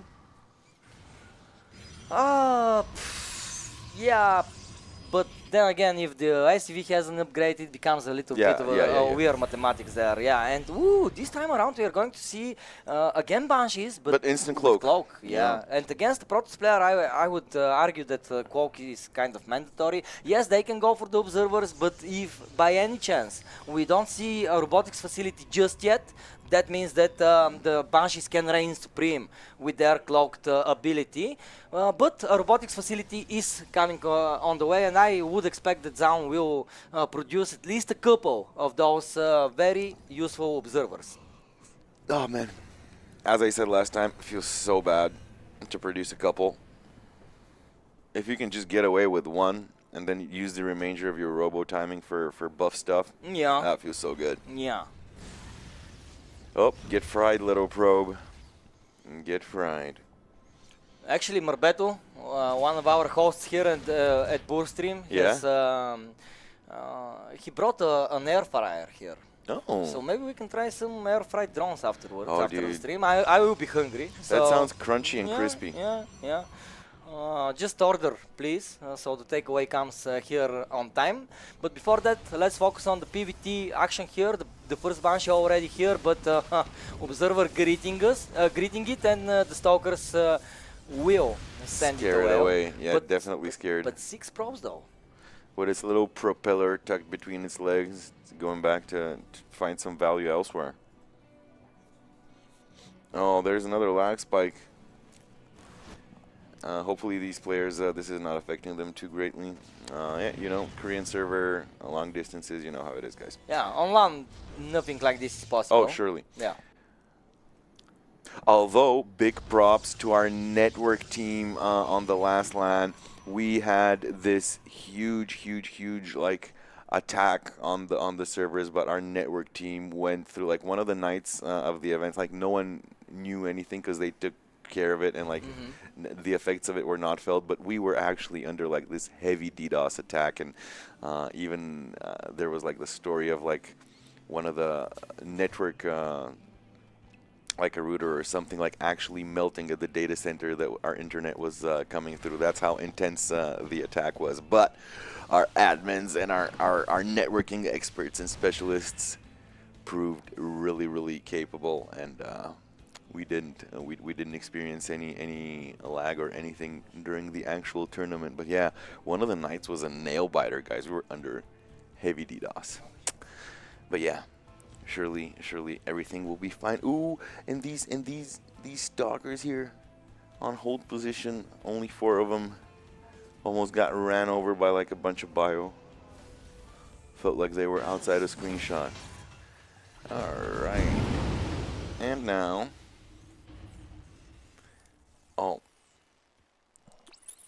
Exalted drop, but he's gonna come over here next to me, and he's gonna be seeing everything. Alright, look at this. I kind of suspected my PC of having some issues, so if I have suspicions, I would rather make them go away, you know? So let's focus on the game right now. We have extended thermal lance upcoming, Colossi on the way, Marauders from the other side. The Terran is gearing up for the mid game very strongly. Alright, let's see if he's gonna be able to find a landing spot with this drop. If the Terran will. Let's see it. Ryung, is he gonna get some damage with this? He might even, maybe even if he decides to ignore these 2. Oh, now it's 3 defending yeah, but stalkers. He sees it. He sees everything. He knows that he's going to rush with the Medivacs. The stalkers are intercepting. Are they dropping? No, they aren't. Just a few Marauders are dropped. Here they will most definitely get cleaned up, and this is a very good defense by Zaun. He really needs that if he wants to tie up the series yet again. Yeah, that was it felt like he had kind of committed psychologically. He was like, no, Yeah, even though I get defended, I already decided to go for it, right? Yeah. Yeah, maybe something like that. Banshees going 1 versus 1 against a Stalker, not a good idea. They need to run away, and run away it will. I want to see. Okay, I see the Colossus being made, and Thermal Lance is done as well. I want to see some Colossus action. I want to see good use of those. Oh! He knows this tank force. It's sieging up already at the edge of the. Oh! Look at that! Look at that! Siege versus siege weaponry. A siege tank versus a Colossi. Both have huge, tremendous range. A bunch of mines peppering the ground around here, and siege tanks leapfrogging forward, and one of them can already take pot shots at this Nexus. Yeah, and just a couple of Marauders being up ahead, and Marauders do tend to destroy buildings rather quickly. The Nexus here is very low on HP. The Protoss needs to pounce on the Terran's army, and pounce he will. Colossi and Stalkers battling here for survival, and it would seem that they will actually persevere with the combined might of 3 Colossi. It's a cleanup here for the Protoss, but I wouldn't call it an easy cleanup. Definitely not an easy cleanup, and he was forced to pounce. Like, he was definitely forced to pounce. Like, these leapfrogging siege tanks with a couple of Marauders giving them view range so they can take pot shots at everything red. Yeah, he was definitely forced into that engagement, and it was almost a failed defense, because Terran almost had enough, but Zaun lives for another minute in this game. Yeah, and most importantly, he didn't lose the base, which is basically this was the target of the Terran. Take out the base, take out as many workers as possible, and maybe pull back. But good clutch defense here by Zaun will let him play on the map at least for a while longer, and now I see that the special tech forces for the Terran are already into play. Ghosts are coming onto the field, they will have the EMP on them, and it's a scary skill to use against the Protoss armies, and I am sure that Zaun realizes that, and we can already see him transitioning towards the Disruptors. And keep in mind, Disruptors, yes, they have the shields, yes, they can get EMP'd, but they don't really care about that. They want to deal as much damage as possible, and usually if they find the connection, they will. Protoss just doubled up on their robos and on their Yeah. forges and on their upgrade making. So as you said, this is for the disruptor transition, but also the upgrade advantage is a little bit behind because Terran's been on it for longer. Yeah, but this is usually how it goes in this matchup. It would be a little bit weird. Ooh, do you see it? The core of fusion. Do you see the core of fusion being built in a starport as well? So Protoss is exploring all avenues right now, right? Yeah, Terran is as well. I wonder what this fusion core is going to be used for. Is it going to be BCs or just long-range liberators? Interesting question to be answered. I would imagine that liberators are probably the better choice. They do very well. They deal very well with disruptors as well as colossi, as well as basically everything on the ground. A run by here, by Zaun. A great explosion by the dev ball here. But the Zealots, are they going to find any damage? No, they will get cleaned up. So actually, Ryunk has established a good position for himself, but looking at the minimap, looking at the supplies, I would say the same for Zaun as well. So this game is very much in the middle right now, and I think that it depends on who gets the better engagement here on the middle of the map, because you can kind of snowball a fight after you have won it convincingly, but before you can snowball, you need to win. And right now, both of these armies are fighting one another. One Colossus remaining here. Oh, Disruptor almost. So close. Several Disruptors on cooldown. Aggressive blink here by the Stalkers, though. Apparently, Zaun is feeling confident to push further and further. Sick EMP. Sick EMP, but the Disruptor ball did detonate. Now the sensor tower will fall as well, which means less information for the Terran player. Even though Protoss has a bunch of high-tech, high-gas units that he's been keeping alive for a long time now, which is exactly what you're supposed to be doing, for some reason I'm scared for Protoss, because just this Terran force seems very versatile in terms of army composition, very good in terms of upgrades, and just very massive in terms of the economical backing and reinforcement that it has. So Absolutely. yeah, I'm kind of sweating a little bit for Protoss. It's just, I always have this thing like when I see a bunch of Terran units, it's just, oof, they're Protoss is scary. transitioning though. He has several stargates, I believe. I don't know if there is a fleet beacon though. But if there is, I would imagine that we are going to be seeing some carriers come into play. Yes, the Tempest can be an option too. Well, advanced ballistics is being researched, so it's definitely a Liberator play here. Yeah, by the fusion core, Yeah. for sure. BCs take a long time to produce. They're too expensive, and I don't think that in this matchup they can. Although they're so much fun. Like, remember They're fun, but, last week? Remember those BC games we saw last week? Those were so fun. It is fun, brother, but when you get like 15, 12 Stalkers, you can kind of deal with the BC, so yeah, it's not really the best unit in this matchup for sure. Liberators, though, they can come very 6 handy. disruptors are already on the field. I just wanted to throw that out there. It's 6 with a mothership building as well. Yeah, the mothership is actually an interesting choice here. It will bring out a lot of support for the Protoss player, for sure. Yeah, the cloaking ability is a little bit not so strong against the Terran players, right? Because they have the scan, but still. Mama ship doesn't cloak a disruptor ball, does it? Mama ship cloaks everything. It cloaks the disruptor itself, but it doesn't cloak its ball, No, right? no. Imagine Yeah, not no. seeing the ball No, and no, just no. suddenly getting blown up. This would be too much. I mean, I like the idea of being a Protoss player myself, but it would be a little bit too much. Oh, the boys couple of the boys here got bopped. Oh, the disruptors the though. The shot. disruptors. Oh, disruptor very shots. Nice Oh, disruptors here huge, by huge Zaun. shots. Huge. Oh my Even more on the ghosts. On the God, ghosts. oh my God. Oh. Okay, now this is a is fight. nasty. This is now a fight. Oh. This is now officially a fight, boys. Yeah, and Terran is feeling But why kind of is pressed. Zaun backing up so? Because the disruptors are on cooldown. I understand, Yeah. but still, I hate backing up, especially when I'm taking pot shots while I'm backing up. Yeah. You know what? I'd rather just face the music rather than just get killed by walking away. Yeah, but this is why you're silver player and these are grandmasters. I'm not professional. silver. I'm wood 3. Don't even Wood 3, okay, nice. I wouldn't even knock on you. plastic 1. Yeah, what does that make me?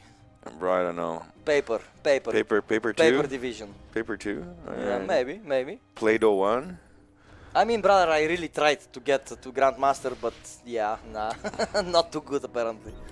Yeah, it's one of those games, man. It's one of those games, yeah. It's For one example, of those games where you just don't want to wake up. Everyone is good, and you just suck. You don't really know why, but you want to throw every game you join. yeah, Limp Bizkit vibes here. I love that. But the mothership is here. Big mama ship cloaking her units, making the slow fields here, and this is helping Zaun progress more and more on the map. Supply is taking plummeting for Terran right now, guys.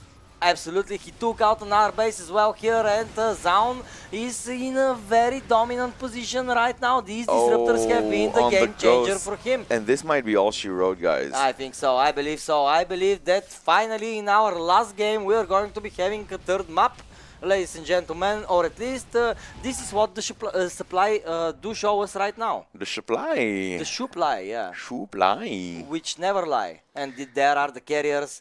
They look magnificent.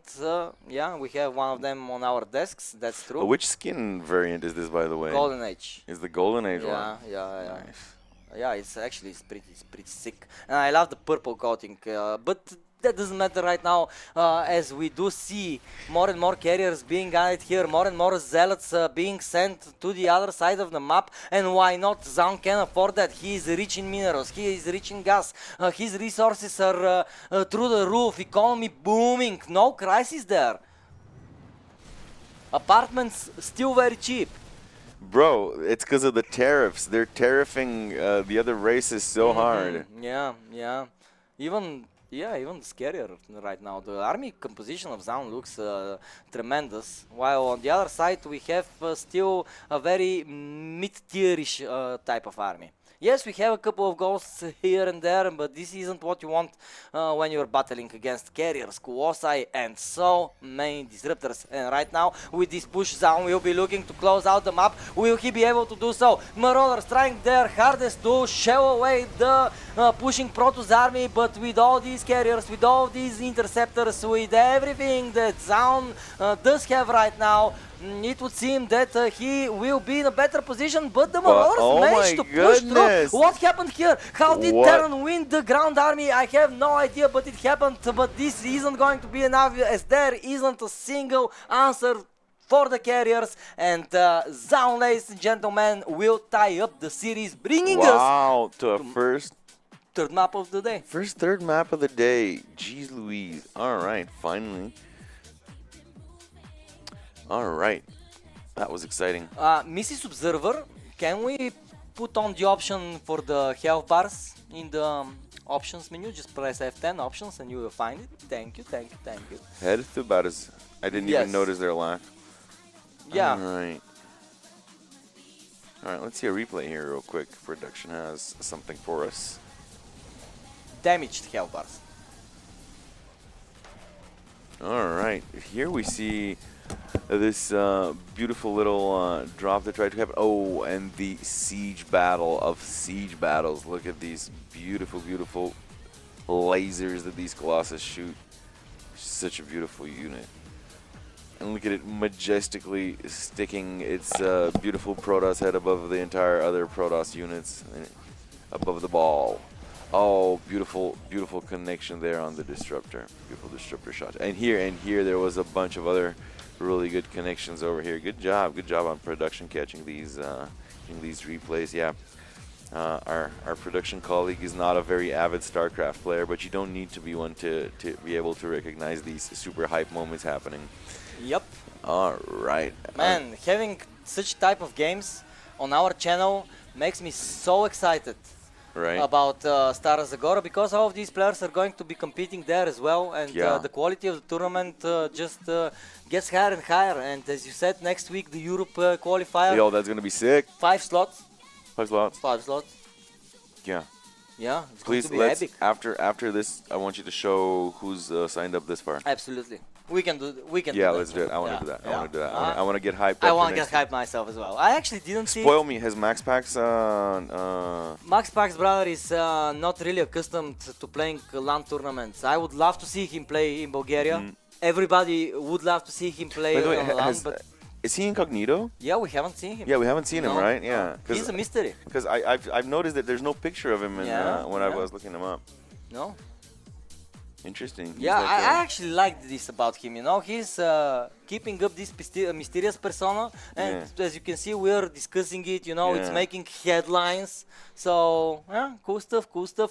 What is more cool that we rewarded on our last map of the day, let's and it's go. going to be ultra love, ladies and gentlemen. I have ultra love for all of you because you're all here sharing this awesome moment with us. And let's introduce the players who are playing for our greatest excitement. In the bottom left with the blue, we have the Terran player from South Korea, Ryung. And in the upper right, guys, in the red with the Protoss, he is Zaun. He is indeed, and yeah, by the way, now we have the damaged health bars here, so everything is very good, very good. Very, very nice. Right. Brother, So, today my analysis, it wasn't like the Reaper GG, you know? oh, that was, you know, I kind of- you get the Reaper GG. It's called the Balkan build. I kind of missed the Reaper build, you know? Yeah. Reaper GG. All right. So let's see what's getting scouted. Yeah, for now. Oh, he gets in with a little bit of Yeah, of but a this probe. is key, because in this matchup, when you're opening in a standard way, you build only one refinery as the Terran. But now Zaun, with a very good scout, will confirm that in fact there will be a delayed second base for the Terran, as we are going to be seeing maybe some aggression coming out of the Terran. And let's now calculate the options. What do you do from here?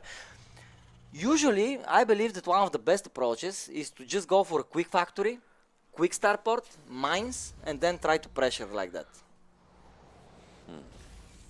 Yeah, how do you like this idea? Mines have that thing with the lack of meat. I think that's the only thing that worries me about this Yeah, lack of meat, but no lack in damage though.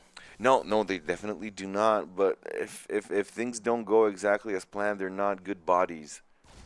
Like, could you possibly think of a version of that opener or like of an alternative with that incorporates like something meaty, like a couple of marauders or like just something that could stand up to whatever?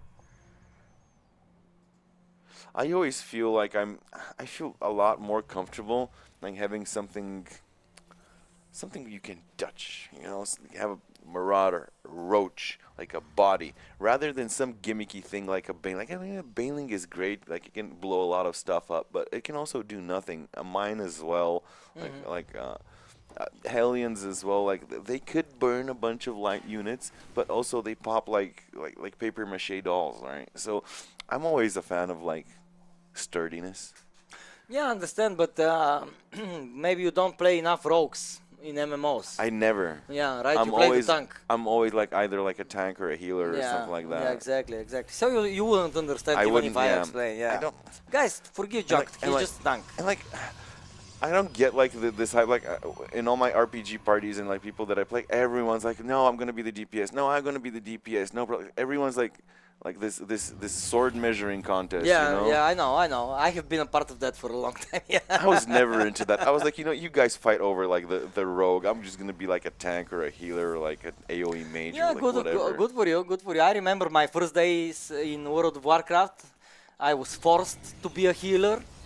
And Oh. by being forced to be a healer, afterwards I never was a healer. My Yeah. experience Yeah. is mostly from like MOBAs, right? Because like Okay. everyone wants to be like either mid or like the carry. Carry, yeah. Whereas I'm like, sure, I'll take off lane, I'll take support, I'll take jungle, whatever. Yeah, support is actually I believe So good. the best role, especially the soft support in In Dota. MOBAs? It's very mobile. It's very fun to play. You don't have to farm single player all game, to be effective Oh, on the map. look at this move out. Look at this little move out here. Oh, it's getting. Oh, But it's. we have two tanks here and a couple of marines. Zaun is Targeting. actually Beautiful targeting on the tank by Zaun. yeah, actually defeat one of the tanks very early on, which will help him with this defense. But still, though, good position by the Terran player. He's here, one siege tank remaining, but again, it's shedding away the gateway, and now Zaun needs to react. He already has one Immortal. The Immortal will go down the ramp. The Immortal will go down. We will go down. Yes, Riank manages to snipe it. The Marines still staying strong here, but the Stalkers will finally clean them up. But still, this was an intention to go out and cripple the Protoss player as much as possible, and there was a lot of investment by Riank. He didn't really invest into a second base, he really didn't invest into a third base, there was no economy behind that, so he needed to find damage here. He needed to at least destroy all the army of the Protoss and some probes, And to get even. And as soon as he killed a couple more of the Marines than it was, and he Yeah. smelled the blood, and it Yeah. was instantly over. Like by the time you finished your sentence, he had Exactly. went through that entire thought process of Exactly. like, okay, I got 3 more Marines than I assumed. Let me just. Yeah, no. I think that this was a very conscious decision by Riank to attack as quickly as possible. Just Zaun was pretty good with the defense, and I As believe that expected by someone born on the 17th of June. true. But another thing is that I believe that Riank didn't expect He did not. That didn't look like it. to meet the Immortal. I think that the Yeah. Immortal was the big surprise here, Yeah, the because surprise is the.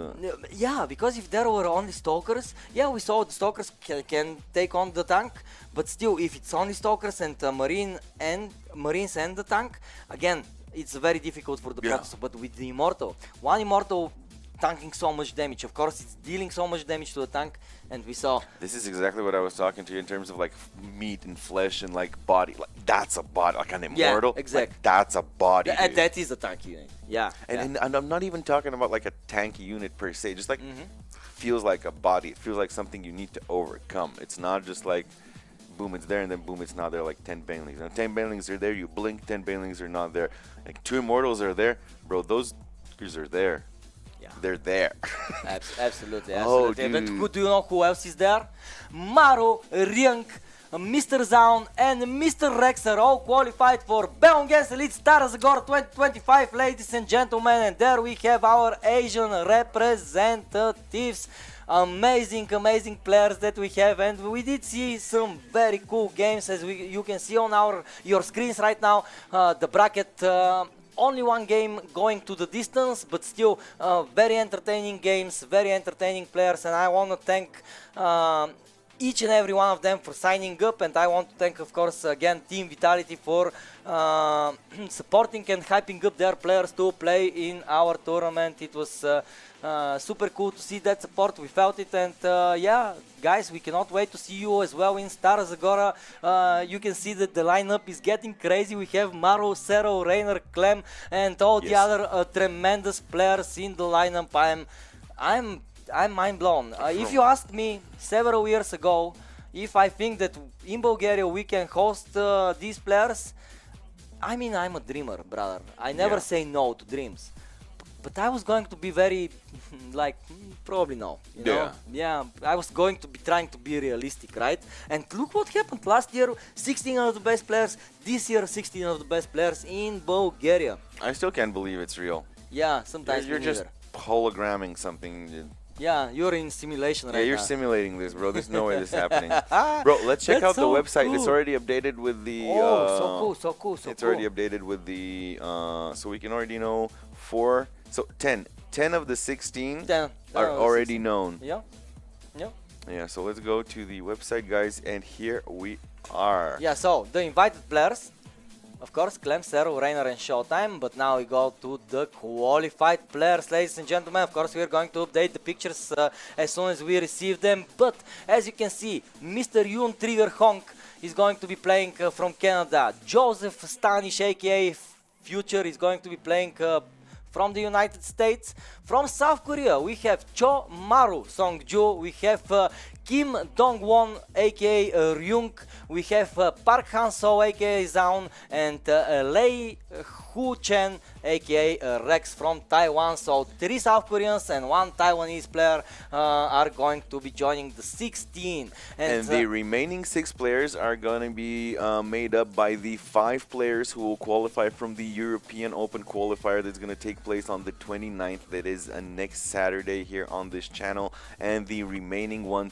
final 16th spot is going to be filled out by the top player who qualifies through the Balkan Open qualifier, which will in itself take place on April the 5th, which is, as you might expect, not next Saturday, but the Saturday after that. So 2 weeks from now, we will have finally rounded out the entire number of participants in the LAN on June. But let's now take a look at who so far has signed up to participate in the European qualifier taking place next Saturday.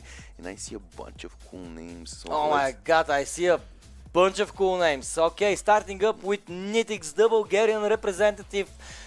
Then we have Hatsu joining in the fray, Nikorakt as well, Arokfire, Geralt will try to make a return to Stara Zagora as he was one of the stellar participants from last year's event. And that goes to say as well for Lambo and yeah. Fiant. And Fiant, of course, yeah, oh my goodness, these 2 Zerg players, I'm so excited to see them play. Hydra as well will be joining the battle. Polish this time legend around. Spirit is on the qualifier as well. He didn't manage to play last time in Stara Zagora, but when I met him in Poland, he said, brother, this time I will try my best to come, and I really believed him. Shameless from Russia is here, Milky Cow, GG Machine, Forjumi, the German player is very exciting, and I'm very excited to see him play. Rainer's brother actually is in the European participant registrations as well, Baby Marine. So imagine how cool it would be if Rainer and his brother are playing on the stage, brother. This is going to be amazing. And we have Letole, I believe. Again from Italy, actually. Oh, nice! Several Italian representatives. Well, I'm expecting a Laser to join in as well. He's very hyped for Stara Zagora. I believe that a lot more European players are going to be joining the qualifier. So, ladies and gentlemen, next Saturday, mark your calendars. We are going to be starting. Let me. Yeah, it's going to be a different time than today. Today was really early because, of course, it's the Asian qualifiers. Yeah. We need to accommodate for the Korean time zone and for the Chinese time zone. Yeah, so we are going to be starting at 15 Central European time next Saturday. So, ladies and gentlemen, this was it from the Asia qualifier. I hope you're entertained because the games were amazing. They were super cool. This day flew by. Oh yeah, It that really was flew a by. quick one. That was a quick one. Yeah, Definitely. yeah. I feel like I'm just getting started, in all honesty, because we started. You know, we started at 10, right? Yeah. And it's like 1, so it's been only 3 hours. So Exactly. within 3 hours, we blew through it. Last time we spent 6 hours, so it's like literally. And let's be honest, when did we last wake up so early on oh, Saturday? bro. Right? Not so in the near past. Maybe a little bit further down the road. Yeah, I don't remember. So right now I'm feeling like I'm waking up, I'm ready for more StarCraft action. But ladies and gentlemen, the StarCraft 2 action will continue on this channel next week, Saturday. Mark your calendars for this epic European qualifier that is up and coming. A huge thank you again for all the Asian participants that decided to play in this qualifier. Four of them signed up. 4 of them are going to be playing in Stara Zagora. I hope I see more and more of you guys there as well. Get your ticket now. I believe we still have some early bird tickets, so you can get it actually on a discounted price. And yeah, we are going to be having a very cool gift back as well for the upper ticket prices. So be sure to be looking forward to that as well. When are we gonna do like an unboxing reveal spoiler type thing of what's gonna be in the goodie bag? Yeah, we are going to do that. But actually, if our beautiful admin can hand us what? What do we want? From my backpack. Ooh, what do you have in your backpack? Ooh, I have something interesting. Oh, we have Yeah. Swaggerino. I have Swaggerino. Yeah, maybe there is a shirt there. A Swaggerino shirt. Ooh, yes. Let's bring that over here. Which one? Whichever one. Whichever you choose. Yes, thank you. Well, this is one of the things that was, for example, in last year's goodie bag, and I believe this is an awesome T-shirt. It's actually very high Yeah, quality. it's really premium. cool. It's it has the date and the location of the event, which is very souvenir type of thing. So I love that, and yeah, more. A bunch of stickers and flyers and yeah, all more sorts of cool other stuff. swag. Yeah. We had like bracelets and armbands and other cool stuff. So get your ticket, Excited. guys. Yeah, and see you in Stara Zagora with all these amazing players that qualified. Well, Yes. this is it, right? No, I have to do a message of love, guys, and always love. So, love between races. Okay. Yes, absolutely. Let us leave the battles for the StarCraft 2 battlefield. In reality, we need to love and support each other. I believe strongly in that. Except And Terran. Love between Protoss and Zerg. Terran. you're the Terran here in this trio. So yeah. No. So maybe. All right, guys. Thank you so much for hanging out in Twitch and wherever else we're getting to you. Make sure to follow our socials. Make sure to join us for the remaining qualifications and tell a friend and buy a nerd tickets for June. Tell a friend this event is happening. Of course, check out our support links as well. We have donation links. We have subscription options as well. Follow us on social media, as Jonathan said. And yeah, guys, for us it has been an honor and a pleasure to cast these players with you. Big up to Boo Stream as well for hosting us, and I cannot wait for next Saturday. I hope you guys have an amazing week. Be blessed, be healthy, be happy, and see you again from me, Exalted, and Jonkata. It was a pleasure. See you next week.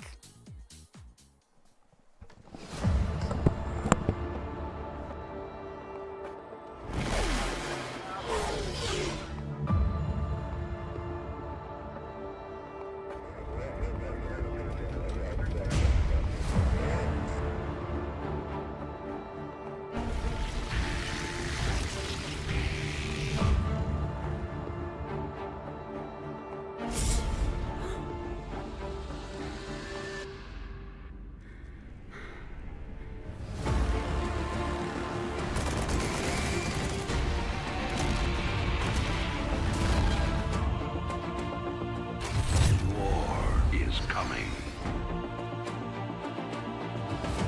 with all its glory and all its freedom.